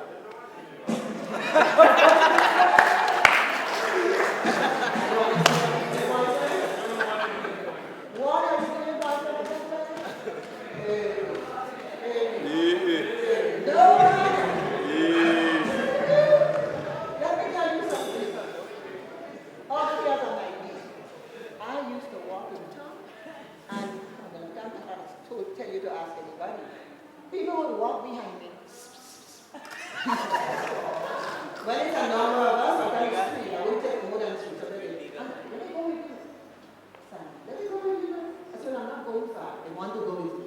They would come with me, and they would say, Miss Andy, you know that they say, he said, Miss Andy. He said, here, do you not answer it? I said, well, I don't have time for these people now. I'm doing my business. And that will happen on a daily basis. But then once a whole set of people in the method, not the Methodist, that church going after you pass, Adventist church. Hold on, yes. Hold on. What you were saying? 30 seconds. I know what 30 seconds is, you know. And so he said these people used to come down and wait right by the market where the big store is on the other side. And he would say, is that what I learned that? He would say, don't you see, these people from the church, they leave in the church to come down and watch this lady every single day. So I used to wonder what this group of boys, doing there, and rather than being in some lessons in the school or something like that. Is that one man said to me, is that what you? Every day they get to the school because they always asking me about these ladies. Yes, always asking. So let me leave that part because I have a lot of other things to say. Until one man said to me, your church will not give you a wedding ring. So I want to see how you're going to get married. And I said to him, I don't have to have a wedding ring. I don't have to. As long as I know that if I were to live with a man that I'm married to, I have to be true and faithful to that man. So I don't have to get anything. So I just keep myself as I ought to, and that's it. Right? So that's the thing. So quickly, this is the last piece. And I'm truthfully, last piece I'm giving you now, because I don't want to take too much time. During that time now, when I did the exam, common entrance exam, we actually were anxious to get the results. When the results came, the gentleman said, that is the nun, the big nun, the fat one, she's not there now. She said, Mrs. Sandry, well, you know something? We do not take non-Catholics in the school. So, we will not be able to take your daughter. So, he said, so he started to ask him questions, and I just touched it. No, I didn't know daddy. So he didn't know what I'm touching him for. So I said, listen, don't ask him any question, don't beg him anything. He said, we don't want non-Catholics there. Leave it at that. You will get to the school. And so we went down to high school.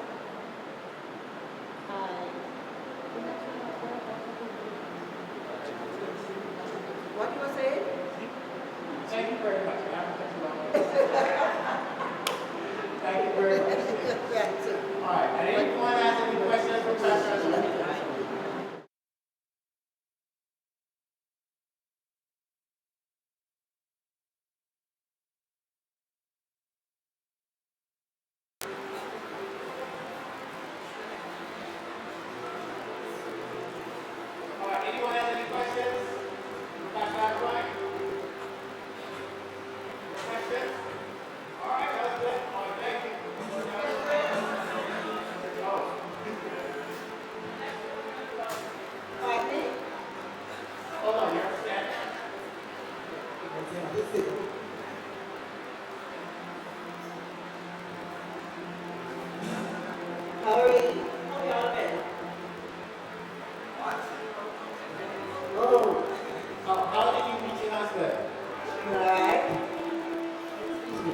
The first thing I noticed was he lived in Happy Hill, right? And his father is from there. And he lived with his father. Mother was there earlier times. And he used to be coming up every evening and always walking slowly by the house. I don't know, but I just say nothing slowly, so he had to put time on his hands, so that's why he walked slowly. And we are up. Okay, to realize. One evening, Lord have mercy, the man dropped a letter, and believe you me, my daddy could have blistered on his skin if I wasn't truthful. So he came to me, he said, what is that drop it? What did he drop it? And daddy, I didn't drop it, and we dropped it. So he said, well, yes, what did he say to you? He said he wanted me to read it and let him know how I feel. I just had broken and looked at that because I don't have any time to say anything else. I didn't want to get that angry. And so I didn't answer him. I just said, I'll see you another time. Because I don't know what to say. I went in. And so after he left, during the evening time late, I just opened it and scanned it. And I realized it was a love letter.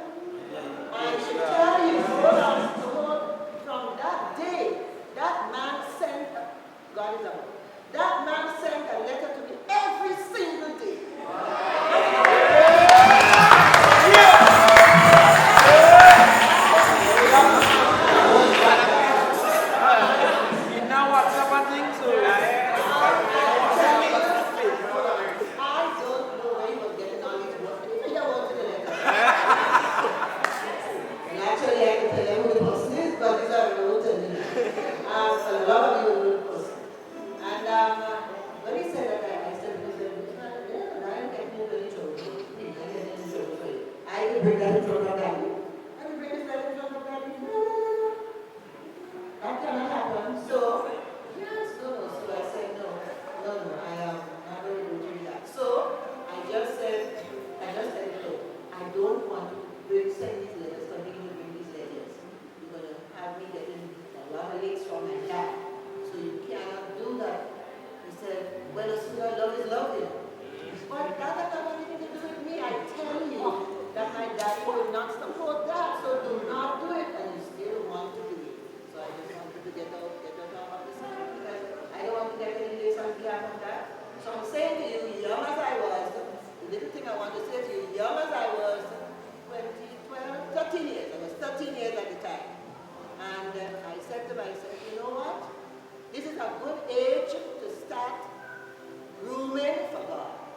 And when that happens, and I start to get deeper into God's word and so on and so forth, I will become a good Christian, that I'm saying to myself.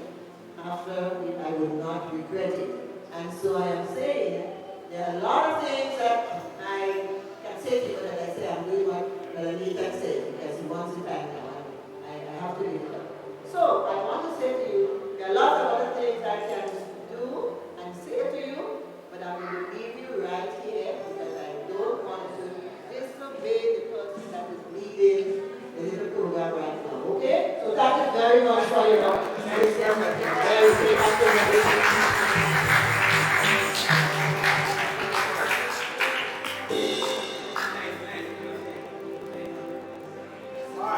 I know I said one more, but I have more. At this time, can I get the Andre come up? And the Mike come up?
Alright, good afternoon to everyone.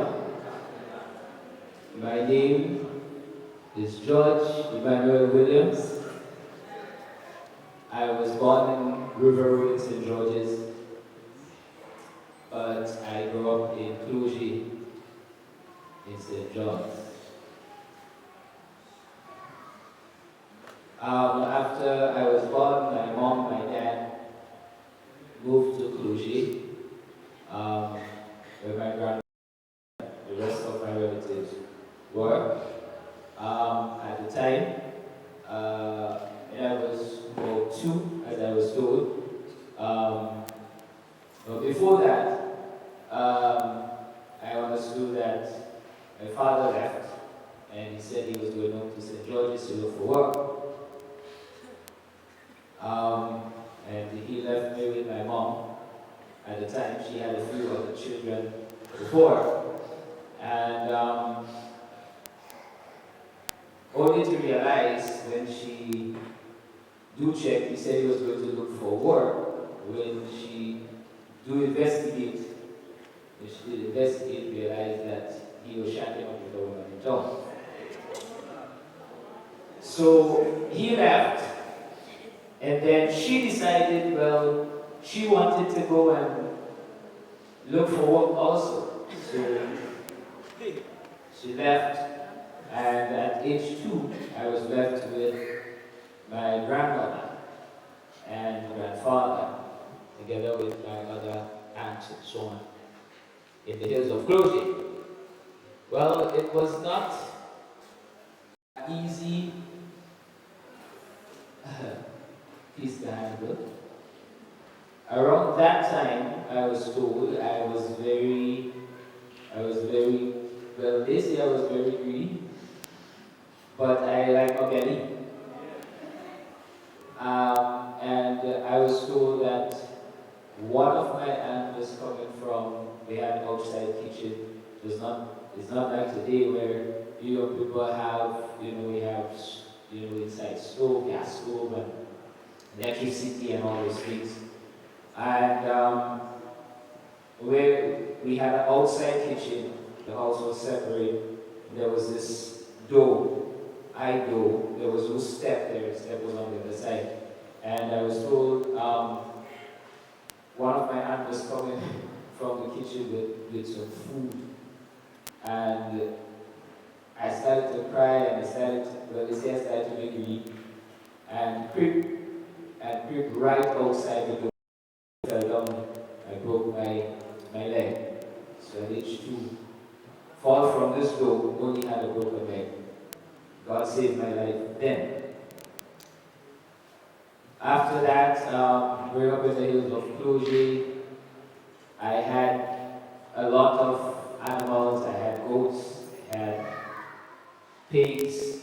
At one time we had some cattle, and then we had a lot of chicken in the yard, and so on. So my job was in the morning before I go to school, I had to go and tie the goats out and so on. My grandfather was a farmer, so he had to, go to the garden, and I had to go to the garden. In those days, they used to shoot bananas from here, and so on. So I had to do all my quota of work before I go. On top of that, I had to go and bring water and fill up a drum and all of that before I get to go to school. So by the time I was finished, it was already late, but I still had to. So almost every day, I reached to school late. I spent some time in school and so on. But let me get to this quickly. The thing about it is that I had a lot of opportunities to do a lot of foolish things, wicked things.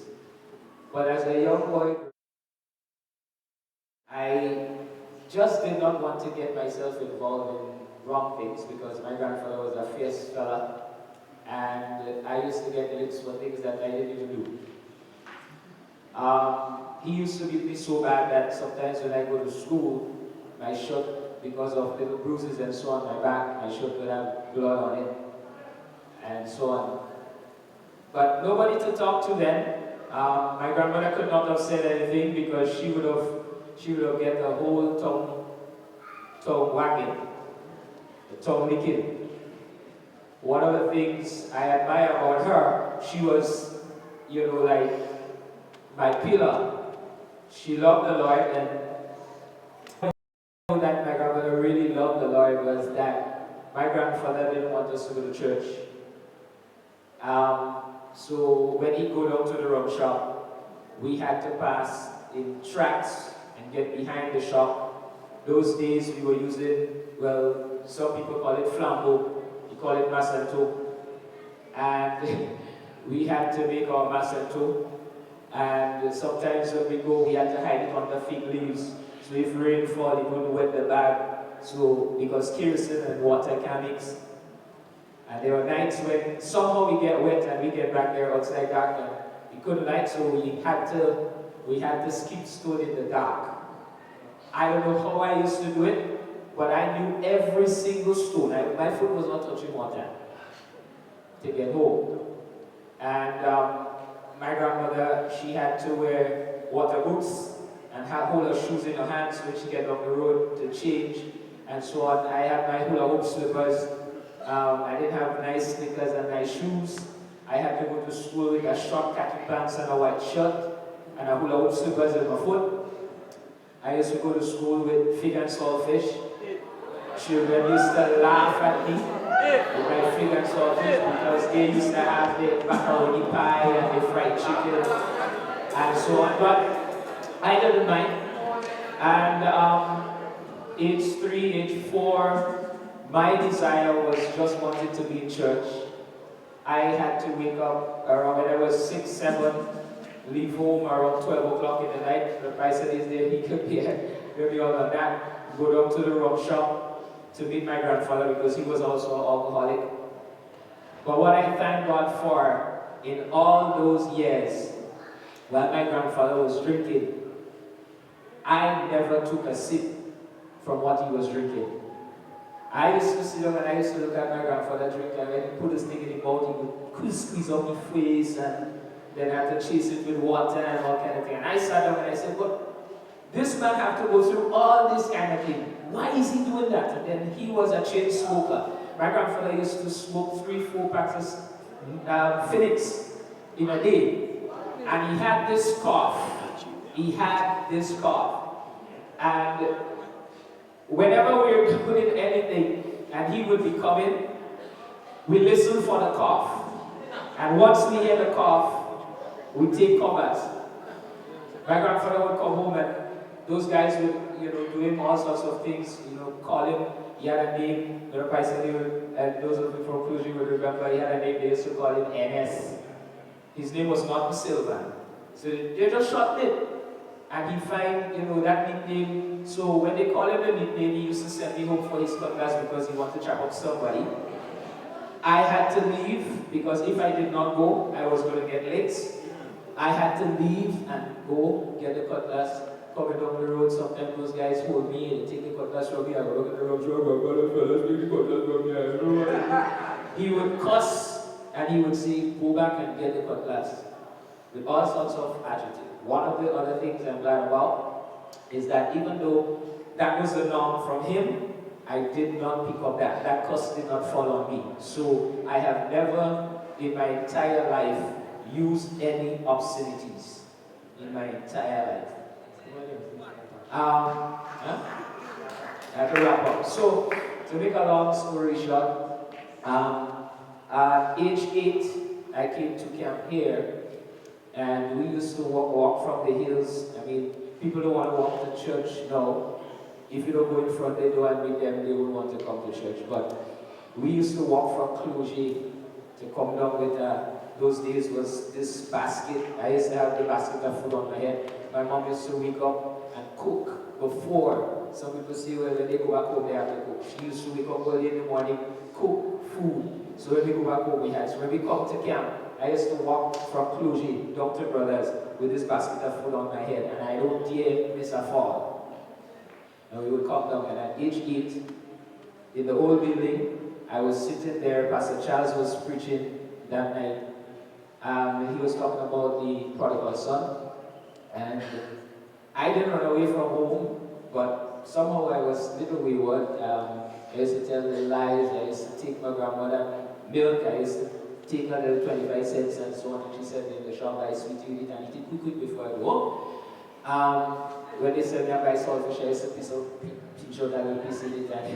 And then so by the time I go home, you're getting half pound. Those days was half pound saltfish. You used to go to the shop and buy it again, half pound. Bust the sugar, take out a little bit and tie back the bag. Go and see the sugar first.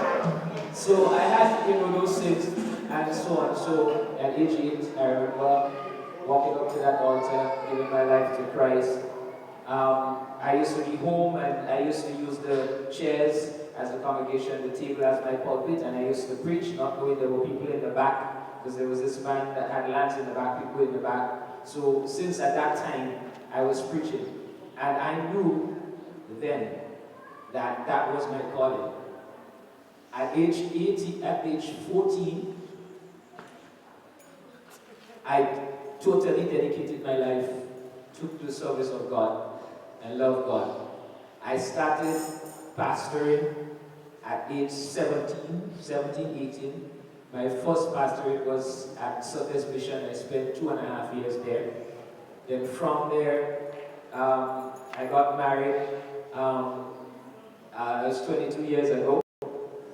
September will be 22 years since I'm married. I pastored the Memorials Bible Holiness Church for 8 years.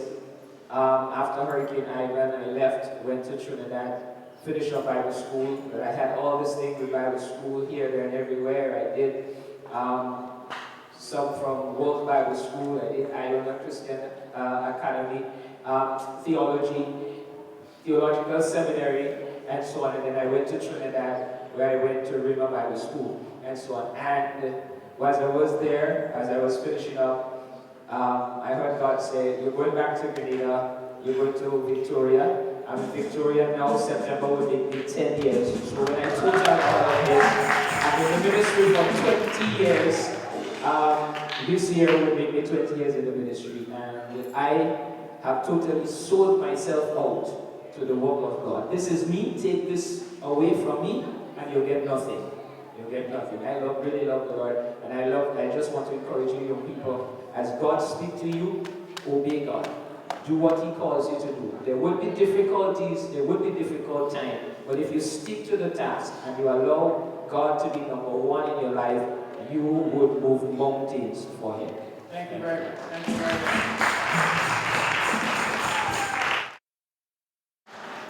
We run out of time, but we still take a couple questions. Anybody has a question for Pastor Williams? All right, we have a question in the back.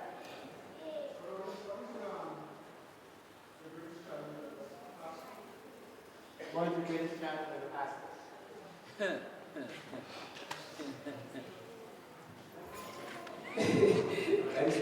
They know me so much. As a pastor, my greatest challenge is sleeping in the night. Because, I'll tell you why. Because I'm so passionate about what I do. Whatever struggles people, well, I would say that's maybe, should I say that's one of my challenges? People talking about me. I used to feel real bad when people talk about me, especially when they say things about me that is not true. And I'm not talking about people outside the church, I'm talking about people inside the church. And they would come and they would sit down and they would shake your hand and they would skin their teeth, but behind your back is something else. My greatest challenge, one of my greatest challenges is to love them in spite. And God has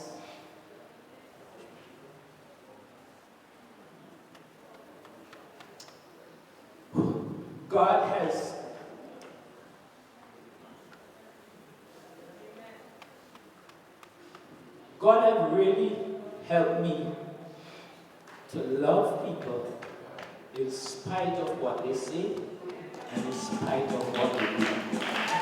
The easiest thing for me with the help of God, the easiest thing for me with the help of God is knowing that if I do something that is not pleasing to anybody, to stand up and say that I'm sorry and ask for forgiveness. That's the greatest thing. And it's all God very well done. And whatever the challenges are, that is one of the reasons why I don't sleep much. Because I always seek ways and means, because I always want to be what God wants me to be. I always try to be right. All right, thank you very much. All right, thank you guys very much.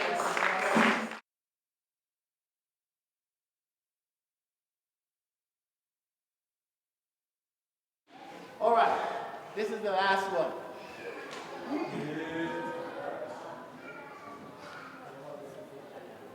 Here's somebody broke.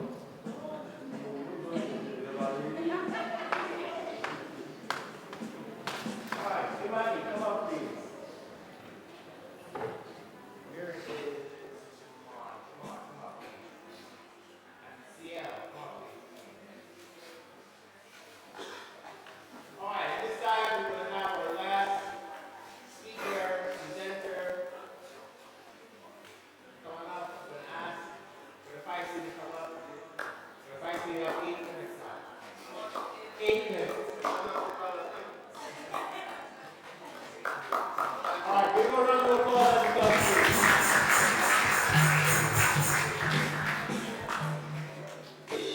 Good evening. Well, I only have about 3 points physically here and about 3 spiritually. And I don't want to come here and speak serious. If I go to talk about it, I'll just come here and cry and break down.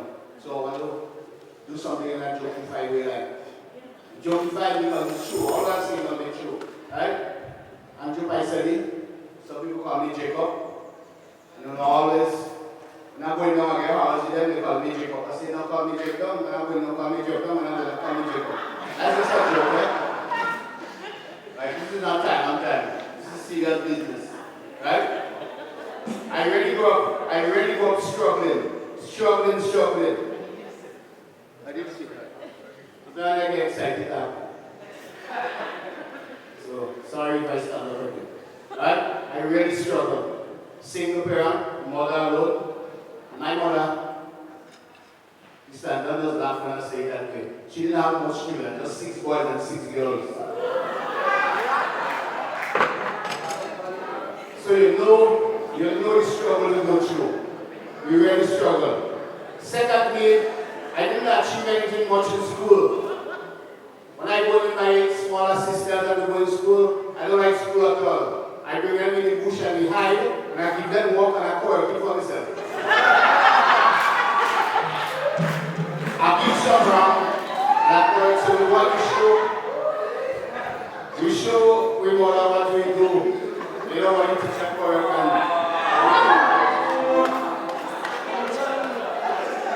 right, I promise I won't keep you long.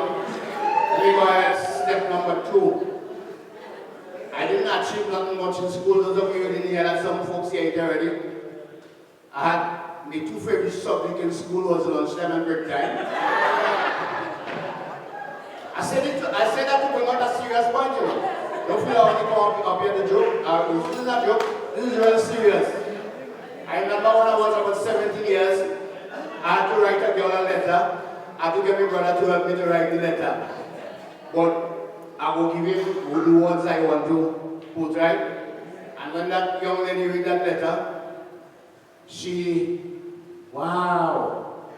Boy, that boy really loved me. So she write me back a letter. Wow. I don't know who catch who. But I tell her words I didn't mean. You know, we say words we didn't mean. Or just nice words. And I get back and I love that letter so much before I eat, I take a read. I had that letter below my pillow. I had to take a little read before I go to sleep. I say that because to bring out a serious point. So when I come and I accept the Lord in my life now, right? I found real love, amen? And he loved that letter so much before I eat, as I say, when I wake up, I think, but now I have a love letter, amen? The word of God. And then, to make a long story short, because many people come up here could really stay a long time, but time is going.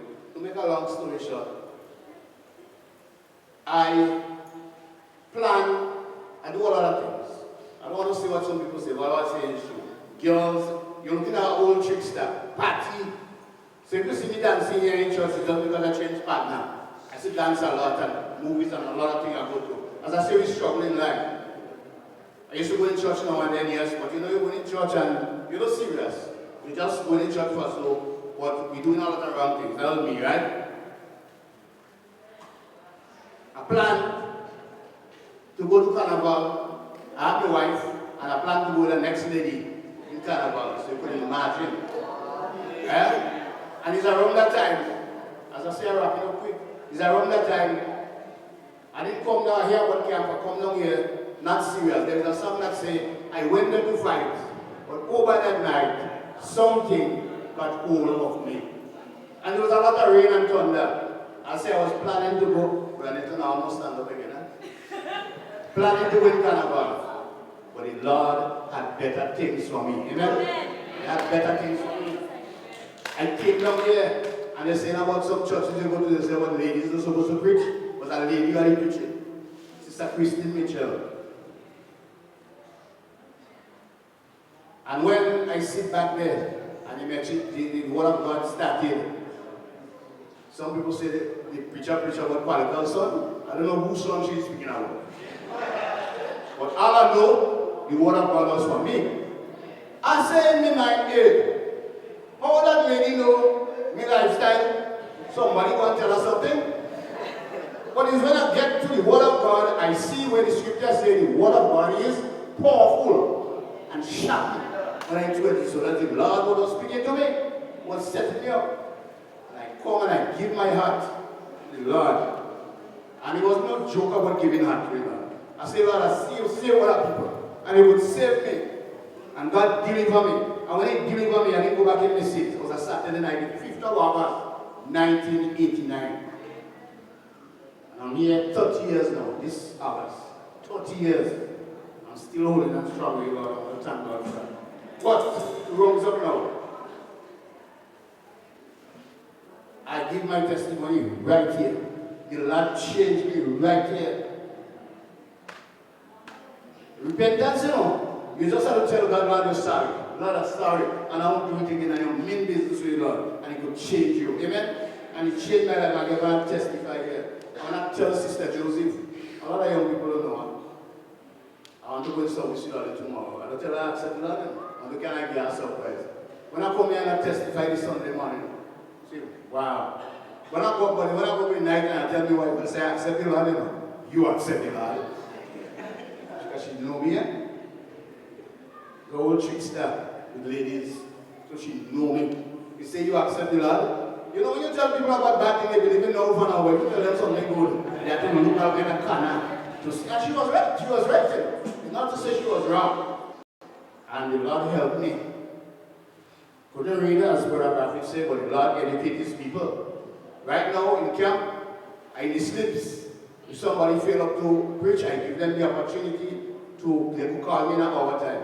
I don't need to write no message. Amen? So I give you a joke all year on what my favorite subject was. But God could make a difference. I accept the Lord, no one around thing. I accept the Lord at 29 years, but as a rapper, it's not how long you live, but it's what you do with your life. Amen? I like what you do for Christ will last. I'm longing to give the Lord my heart and life, and God help me. The first place I went in Florida and prayed for a woman, she couldn't walk from here to the yard. And I prayed for that woman in 2 minutes, the woman get healed. She could have run from Florida to go off. I witnessed that. Look at Sister right there, she was sick almost to death. Sister Rosa, she was singing the group. She could testify that. The Lord helped me and she was delivered. She almost gone through, she almost died. And a sister, seeing she mother in sleep and she ate on the wrong side. The Lord helped me to minister. So not only physically, the Lord helped me to minister to people and people accept the Lord. So I just want to thank God. So I just want to say in a short note here, I really want to thank God, not because I'm good, but because He is good and His mercy endureth forever. Thank you.